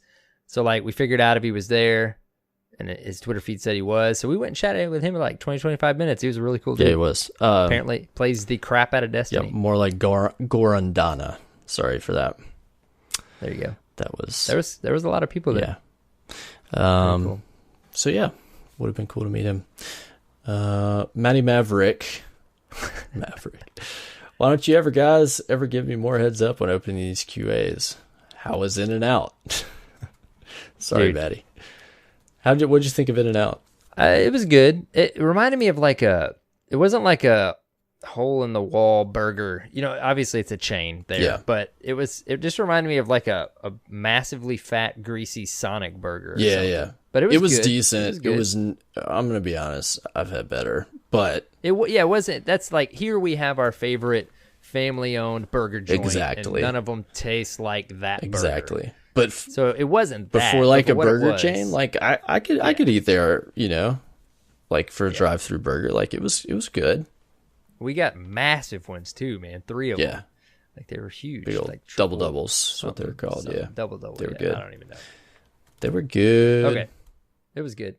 Liquid Smoke, man, they're just dropping questions in like crazy. When meeting Tefty and Breyer, were there hugs or handshakes? They actually were over in the PC section, and we just kind of said, hey, Yeah. hi to them. And then Cosmo like randomly took our picture, and it was just We like didn't a even like get to handshake talk and a to him hi. very long. Yeah. Yeah, not for very long. I think I did They were talk to super- Tef for like a couple minutes, but Yeah, they were chill, just totally chill. everybody, Like, I think overall it's anytime they have like these events, everybody is just like us. Number one, you're like overwhelmed at the amount of like info that you're taking in. So there's that effect. And then you spend the entire time like either greeting or being greeted by people. So like there's a constant stream of like, hey, how you doing? Hey, how you doing? And I think everybody feels that effect. So you're kind of like, oh, yeah. Hey, yeah. Well, it really was. you know. It really was. Mhm. it gets a little like overwhelming at a certain point, you know. Anyways. Yep. No, you're spot on. Maddie again asks, how close do the weapon systems feel to Halo? Should I bust out Halo to prepare a bit? And does Bungie have anything left in the tank for E3? Beta date? Maybe. What do you think about the weapon systems in Halo? Comparing. Dude, having the sniper out as a power weapon and the way the sniper looked, this one in particular with the square scope, felt like Halo. Yeah. Like it felt like Halo. It did feel similar. But there was a lot of layers there that made it feel like that, even all the way down to the sniper model. So obviously they're all not going to be like that. But yeah, I could see the comparison there. Yeah. I saw a side-by-side of a Halo reticle, I think Halo 3 reticle compared to the new Scout Rifle reticle, and they're almost the same. So that was kind of interesting. But they still feel like origins. they still feel like Destiny guns. Yeah, I mean it without a doubt. Like the whole experience of playing Still the feels game, like Destiny. It felt like Destiny. Just a different version of Destiny that we haven't played yet, if that makes sense. Yeah. They definitely have stuff left in the tank.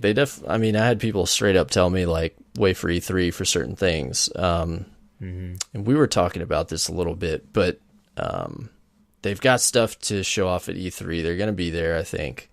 You know, we kind of talked about the competitive side that we felt didn't get talked about much, and that could come up at E3. You know, of course, they're going to have to give us a date for the beta. They've got stuff to show. I think they do. What do you think? Yeah, no question. I can't imagine. This was like the well, and two, I think it was on the Fireteam Chat interview again. Apparently, they asked a ton of great questions. Luke Smith said, or Mark did, one or the other. Like they asked him something in particular, and they're like, "All this day was about was showing you guys the game. Yeah, like what what we showed you just to get your hands on a little bit, the cinematic. Like I think they asked something about like customization, or they might have asked about the strange dust I talked about when I."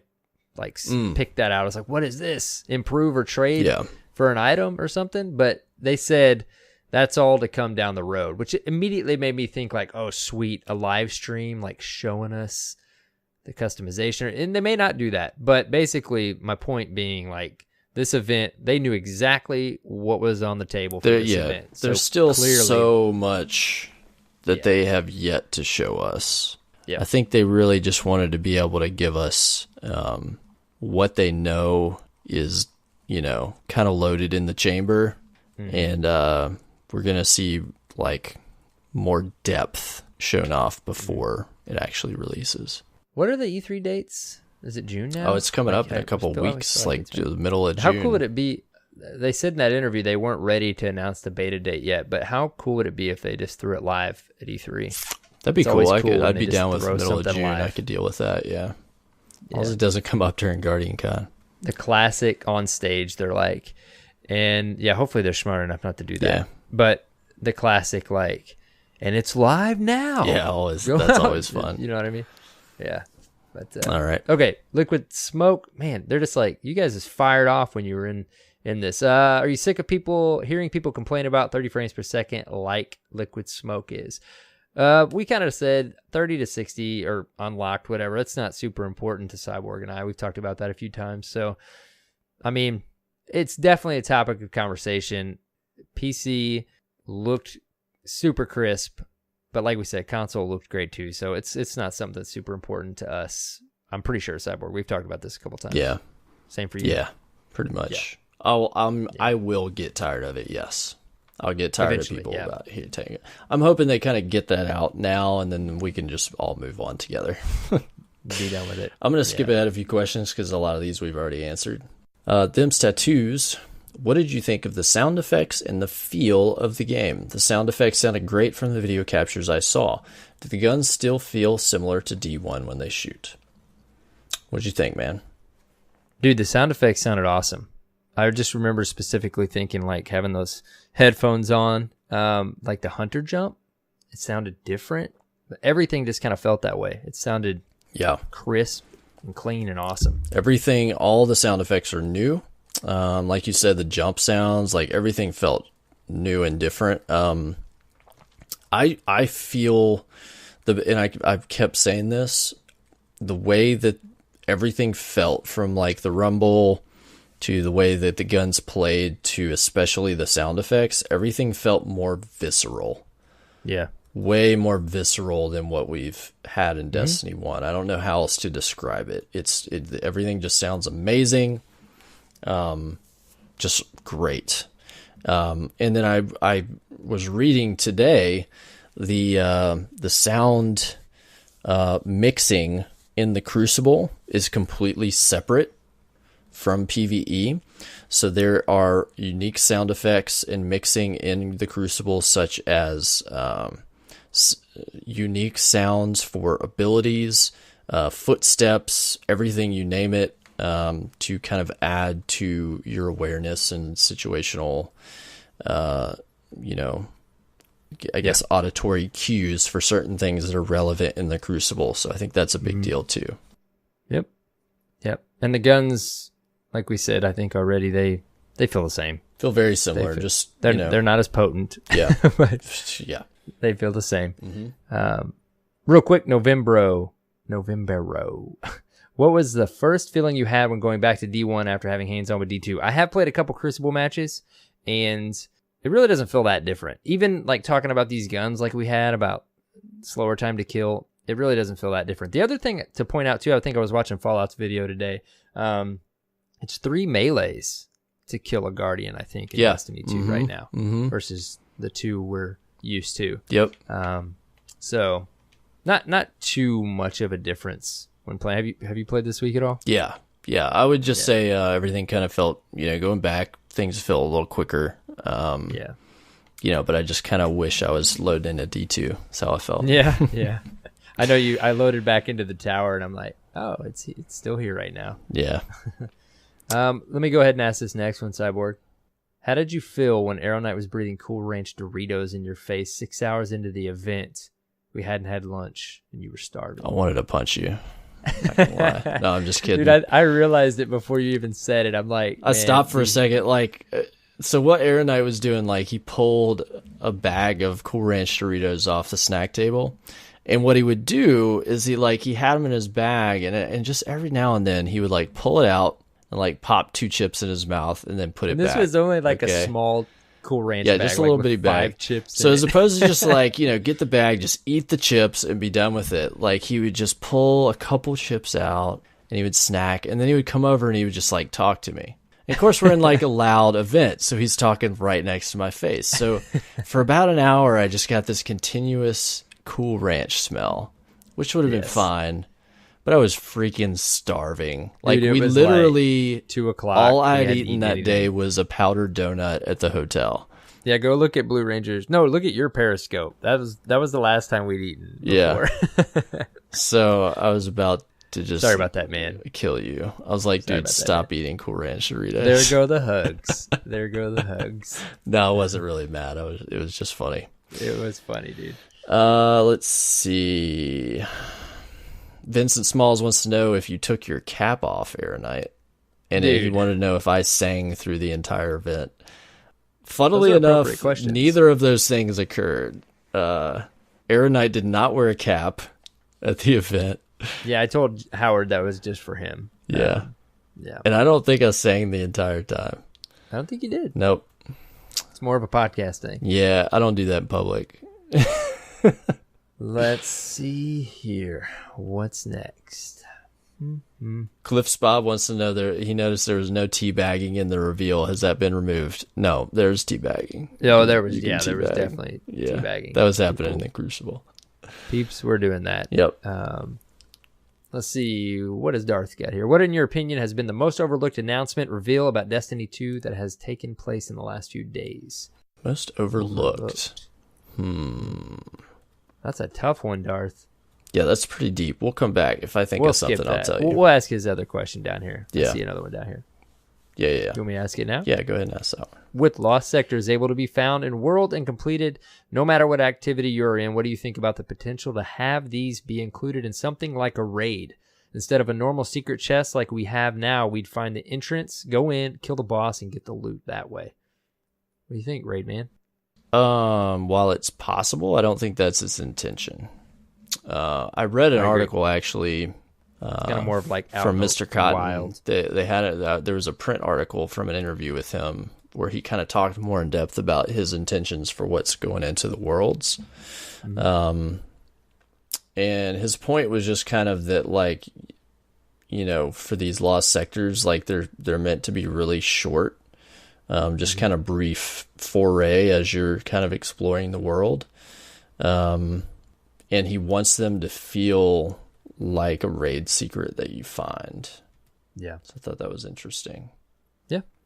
Yeah. I think they're cool. That'll be neat. Yeah. I hope they don't get I hope there's some variance to them. Not necessarily in the encounter, but obviously there'll probably be a refresh. But yeah, hopefully they just not like a super mini strike, and then we don't end up wanting to do them after a while. Well, what I'm hoping is it's not just a one-time bang. You can go back to them and run the dungeon again, maybe with a little bit of variety. Cool. Very promising. Snatching Panda wants to know, do you think with the game running so much more crisp and smooth on PC that it will further fracture the community, or do you feel that the addition of PC will grow the community in positive ways? I see it as a plus. Yeah, I do too. I don't think it'll fracture. I wonder, with the competitive scene, I wonder what's going to happen, especially with Blizzard being involved. Yeah. But other than that, I think it's a good thing. Yeah, I'm hoping so. And it's going to bring, I think it's going to bring more people in. And I think that's a plus, like just to bring in those types of players that haven't played before, even if they just only play on PC.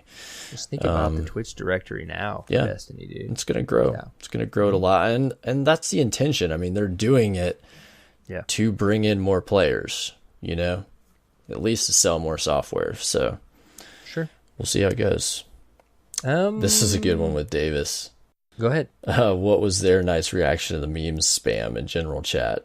You were showing that to me as it was going on, and we were cracking dude. up. Like we were all the way to like that. It was hilarious. You guys are cracking me up. I think we were sitting at dinner when we were looking at those, we were sitting at the pizza place, and we're just like showing them to each other. The one with you in the background, I don't even remember what it says now. Like we were just cracking it. You guys were making us laugh while we were eating our pizza. Oh yeah, it was like awesome. Meat. Oh gosh, I need to go back and save it. It was pretty funny. I can't remember. It was like what you expect meeting your co-host the first time, and it's me, and I'm like smiling, and then it's a picture of you, and it's like what you actually get, and you're like mean mugging. I can't remember if I saved it or not. Yeah, here, you move on to we'll go back into general. Pack Devil wants to know any changes to the D-pad selections. No, exactly the same. We specifically tested that. Yeah, there's a small change though with the kneel animation. So depending on your class, it's a little bit different. So the hunter sits down like your typical, like what it used to be, you know, if you press down, and then the Titan takes a knee, and then the warlock sits on his knees, if that makes sense. Like imagine go down on your to your knees and kind of sitting on your feet. Yeah. So that was kind of cool. Different change there. Surely we're gonna get an emote wheel. I don't know, man. At least give us all 4 of the D-pad as customizable. What we don't know is if we can remap those or anything like that. So that would at least 4 options to remap. Okay. Cuckoo, we kind of talked about that. The slower time to kill. Yep. Got turkey or got twerky, whichever. Who cried first when you finally met? It was just tears the whole evening. Internal tears. Yeah. We both basically cried. We didn't pull it together until we were heading to the event itself. Then we got overtaken by excitement. Yep. Just ups and downs the whole time. She also wants to know what games are on your to-play list until D2, or did D2 get you so hyped you'll only play Destiny until then? Air Knight, I know you've still got Telltale Batman. I do. We were actually talking about that there because Scott Porter that we were talking about has done voice acting for some Telltale games. Yeah. I actually don't think we talked about it in that conversation, but it made me remember that I hadn't played Batman yet. I don't own it, but I'm definitely going to try and squeeze in like some more Zelda, but I will say like it more like reaffirmed that like I logged into a couple Crucible matches this week and it's like, man, Destiny is my jam. There's a reason we want to talk about this game every week. Yeah. It's just our game. I'm still going to be playing it. Mostly, like, I'm the first thing I wanted to do when I got back was play Destiny, just because I was so hyped about Destiny 2. Yeah. So I'll be on. Wait. I've got to start getting some more trials in, man. Yeah. Well, especially because once Destiny 2 comes around, there's not going to be any trials right away. Gonna be a break. Yep. There'll be a lot of other Crucible, though. Maybe that'll get you in a raid. Yeah. Well, did you saw my tweet, didn't you? I forget who tweeted it out. That's I don't know. I think it was yesterday. Was it 2 years ago? House of Wolves came out. Oh yeah. And then I had to quote that tweet and say, "This is the day that I stopped raiding 3 times a week." I did see that. Yeah. Because of some other activity we will not speak of. Yep. Pretty much. I mean, that's it in a nutshell. All right, Red Elephant, 1975. Are primaries not elemental at all, or just go away when in primary slot? They're not elemental at all. Correct? Yeah. So, it's we don't really know for just sure. not even primaries anymore. It's just kinetic and energy. Kinetic. Yeah. Energy are elemental. Yes. Kinetic are not. That's the difference. And that's what as we know it in Destiny 1 too. I'm kind of confusing myself a little bit, but yeah, kinetic. So that's the toughest thing going into this is just going to be able to be getting everybody with the correct nomenclature, right? Yeah. Like just thinking in the new mindset, that's going to be the toughest thing. Like for the longest time, people are going to call them like specials and heavies and primaries and all this blah, blah, blah. Like that's going to be the toughest thing to get everybody used to. It's the biggest change, I'd say, in like the day-to-day game we play. Yeah. And we got one last one. Burning Wing Zero. How do you feel the new supers and class-specific abilities will play off each other in PvE and PvP? Are any of them a bit too strong in your opinion? Dude, it's gonna be weird with those. The extra ability? What we're calling passive, extra ability. Like it's really we're gonna have again. We need our hands on the beta to really see what that's gonna do. And for me, what I'm thinking of is PvP. Yeah, Titans throwing up a barrier shield. Like. What do I do?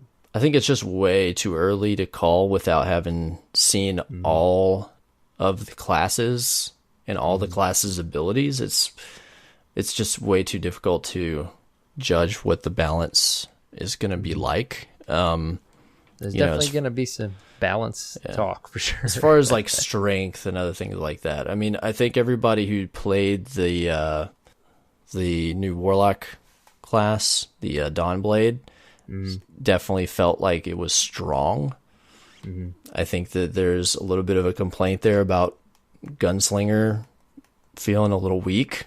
What's new? Yeah. But until like everything is out there and you know like what the particular uses of each subclass are going to be, we can't really make a call. So we mentioned the Gunslinger having 6 shots, right? Well, and yeah, the and that's super being way quicker. That's too. a node that you can pick, though. Is it? Yeah, like that was the particular option that was selected by default on that class. Was it gives you 6 shots? I didn't realize but that. There was another option that we couldn't get to, which was that bottom set of abilities. It's cool too. The Warlock when they lay down that aura, Rift.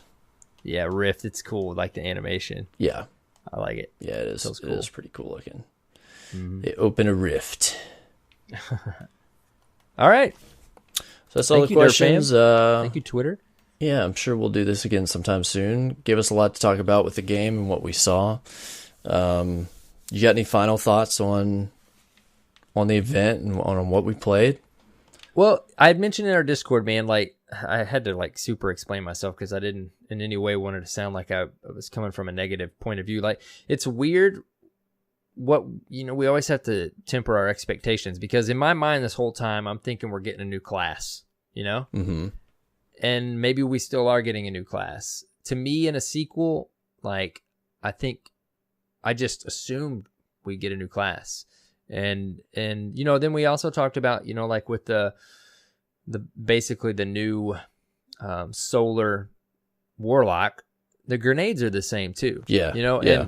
And it's interesting to see that. Like, I'm not of the mind instantly, it's the same game, but it is interesting to see like certain elements like that aren't changing. Right. I think even in Fallout's video today, he was talking about not having a variation in grenades. So we're kind of like, we're already used to all 3 of those grenades. Even I think the Gunslinger had the same 3 grenades too, right? Swarm and all that stuff. So it's interesting to see that in a full-blown sequel. But at the same time, I mean, you got to step back. It's the same super as far as the Gunslinger goes. So it's going to be the same. Yeah. But anyways, just some. Yeah, I think I told him I'd chat about it a bit. I think that, and we talked about before how, we might have needed to prepare for some major shifts. There were things that we weren't sure would carry over. Like we didn't know for sure if strikes would carry over, if different types of activities. I think what we've learned is they're not trying to reinvent the wheel, so to speak. Right. A lot of the things that worked are sticking around, and they don't have to reinvent everything for this to be a completely new experience. Well, and the other thing is, I mean, not only did a lot of things work, but the community is so quick to critique and things like that. But there are a lot of things in this game that work, and one thing we asked for over and over and over again was more story, like we got in the Taken King. Yeah, and maybe we didn't get with Rise of Iron, and we got a good hint of that, but there's no way they could show us that just that day at that event. But what they did show us did seem like they might be fulfilling that aspect of what we want as far as characters we care about and story. Well, and what like we've been promised, and even what the campaign designer we spoke with mentioned as well, is the campaign is longer than ever. There's more cutscenes in the campaign. I think what was said was than the entire game and expansions combined. So that all in all just tells me that we're going to get a much wider narrative experience. Yeah, which is what we want. Yeah. So I want more of Ikoro's Nova Bombs and I Zavala's bubbles in my story missions. Definitely. So plus, we kind of glossed over, but the exploration that we're going to get, and then the adventures, as they're called, where you'll run across NPCs in the game universe, will provide some further branches to the story. Even if you give us like just little snippets of a Skyrim feeling, man, while we're playing Destiny. I think we're going to get that to an extent. Yep. Mm-hmm. So cool. I'm excited. Is that, you got any final thoughts other than what you just said? You kind of fed off mine. You good? I'm just stoked, bro. Can't wait. Me too. Love what I saw. We said several times, we're like, last Thursday is the start. I mean, they said it was a thing a month ago or whatever, but like last Thursday was the start of it all. Like, we're going to just get information here and there until we finally have our hands on the game. It's exciting. Yep. Very exciting. Very much so. Thanks for all the questions, guys. Yeah, absolutely. Thank you for questions, for chiming in with us and participating. All right, so that's it for Reset this week. Yes. We've got something Reset. Got something special for Dirt Fam Discourse this week, don't we? We do. We do. You want to tell them about it? Yeah, we got some special shout outs to a group of people that have supported us. Of course, we had a wide group of people support us with a little impromptu GoFundMe to help us get to the trip that we took, and we want to thank you so much. All, first of all, for providing funds for us to go on that trip. We had enough to pay for our airfare and hotel and a little bit of food and some rides on cabs, it was almost right? Like exactly enough. Yep. Like it was. Yep. Yeah. Paid for basically all the way down to our pizza. The one meal we really had. So so we thank you all for providing for that, and it kind of got our wheels spinning on a little bit of what we like to do here, and that is that we kind of already did a soft launch of this, but we are launching a Patreon. Yes. And we think it's a good time now because what we learned was we need to do a little bit better job of being prepared for when stuff like this happens, so we don't get caught with our pants down. Mostly because everything that we do with the show and the community for the past 2 years has come out of our own pockets, and we've been very happy doing that. It's been a labor of love, and have been very happy and willing to fund everything that we've done. But the show and the community and our involvement are growing in a way that, number one, is sometimes difficult to fund everything that may need to be done out of pocket. Both because we have growing families and also because we don't want to have that be a burden on our budgets at times, right? Right. But then also because opportunities come up that we can't always predict. Like getting invited to this event Yeah. was just kind of... It was a curveball, and we're happy to do it, and we're lucky that our community was so supportive, but we don't want to be in a position where if something like this happens in any degree that we have to go, oh crap, guys, can you help us out? Yeah. Or have to go to our family budget and be like, yeah, we got to take a big hit to make this work. Right. So we're extending the opportunity to our full community, where if you feel like you want to support us financially, to help make the show better, to provide us opportunities to have like an actual budget to work off of. We've had a lot of people say they would be willing to give us $1 a month or $5 a month, whatever. So we're going to provide an outlet for that. We already had the thing up for the future. Yeah, we had it and up. People found it. Yeah, we've had it for a long time, but money. It's not something we ever launched, and Yeah. Yeah. So we're gonna put it out there officially for people to take part in. It's official. Yeah. And basically, like, we don't want to fragment Patreon supporters and not in any way that's substantial. So basically, if you do support us, we do want to give you something. So basically, we're gonna give you a shout out on the show. There's a spot on our website. Yep. Where we're gonna actually post your gamer tag. Yeah. On our website, just as a Derp Fan patron, and we're gonna send you a Twitter banner.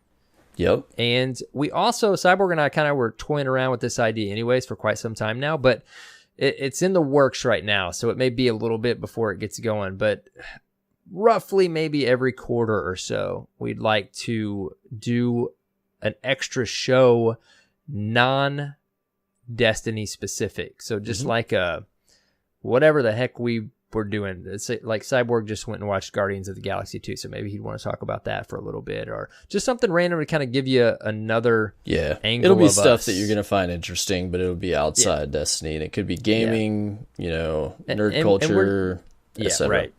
And we're talking like maybe once a quarter, nothing too crazy. So what'll happen is anybody that is a patron will get first access to that production. Yes. It'll eventually go out to anybody that wants to listen to it, but probably much later. So if you're a patron, you'll get access to that when it's created, just as a bonus. So we're going to try to do something. We don't want to try to make this too super complicated You'll notice when you go to our page, there's one tier. Yeah. And we want that. We want it to be simple.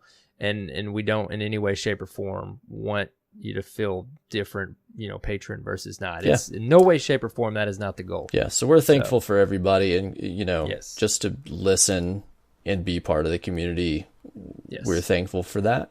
But for those that feel like they can help us in this way, we're thankful and want to extend that way for you to support us to a further degree. So we've got some patrons already. We do. Yeah, you want to give some shout outs to the patrons? Let's do some shout outs. Dirt Fan patrons. Willis33. Thank you, sir. AVG Joe 227. Average Joe. There you go. Thank you. Wielding Hammer. Yeah. And is this last one? Read this last one. Is it a joke or is this really Kevin's gamer tag? I don't have it up. You have this one up? I don't have it up. You don't have it up? I don't have it up. A Salad Bar Lord. That's his name. I've played with him. I had to get that is Kevin legit his gamer tag. I laugh about it every time I play with him. Anyways, thank you guys so much for jumping in so quick. Yeah. When we didn't even really have it advertised fully on our radar to launch. Yeah. But so that all being said, if you want to contribute to the Patreon, you can do so for as little as $1 a month. You can go to patreon.com/Destiny Reset. Or if you don't want to remember that link, just go to the website, to our website, and there's a contribute section with a link there that you can jump on and help us reach our first goal. Thank you, guys. And that is all. Next week, we'll have our regularly scheduled Derp Fam discourse of speak pipes and emails and such, but we're going to save some of those for next week to cut back on the show length. It's kind of long this week. I don't have any idea where we're at now. I've lost track. Yeah. But that's it. We're done. We're done. We promise hope we'll you stop guys talking now. enjoyed it. I hope we informed you a ton and you're glad you sent us. Yep. We appreciate it and we had a blast. Cyborg. Yes. I wish we could hug it out right now, man. I know, man. Digital hug. We'll get another hug chance in just a month where we'll see each other at Guardian Con. Furthermore, if you've got more Destiny 2 questions that pop up, feel free to hit us up on Twitter. Where we can answer those there or even save them for the show. We're an open book as far as what we saw. That's, the whole reason we went, beyond being excited and nerding out about being there was to be able to provide coverage of the event for you guys. So please use what we saw to your advantage. Yes. All right, man. Where can people find you? You can find me on Twitter at The Arrow Knights, and Twitch and YouTube, it's Arrow Knight. What about you, man? Perfect. You can find me at Cyborg Sasquatch on Twitter and Twitch. And then finally, you can find us at Destiny Reset on Twitter. Go drop us a follow. And if you want to find us on the World Wide Web, it's www.destinyresetpodcast.com. That's your source for all things DRP, including links to subscribe to us on your favorite podcast app of choice. Yeah, for sure. Utilize the website more, guys, because links to everything, all the way from the Bungie group to Cyborg and I's personal Twitter and the admin team. Emailing us, all that stuff. Use it as a hub if you want. Yeah. iTunes reviews. We've got a few. Nice. Bry214, Bobby Budnick, and Nadas138. Thank you guys so much. Thanks, guys. That's a whole bunch since last week. Yep. Really appreciate it. Yeah, we appreciate those iTunes reviews. If you listen to us on that app, on the iTunes app, please go drop us a review. It helps us get in front of more listeners. We're well over 100 this point, which is awesome, and we'd love to see more. Let's go for 200 this year, guys. See if we could do it. We still have that one that says there's a lot of typing. We think it was the wrong episode. Sorry. Or the wrong podcast. Wrong podcast. We don't type. I don't even know how to type. I don't even have a keyboard. Oh, dude. Just man, kidding. Good show. I'm so glad we got to hash this out for them. Yep. Exciting stuff, man. More to come for sure. Absolutely. All right, guys. Until next week, have fun playing Destiny and take care, Guardians.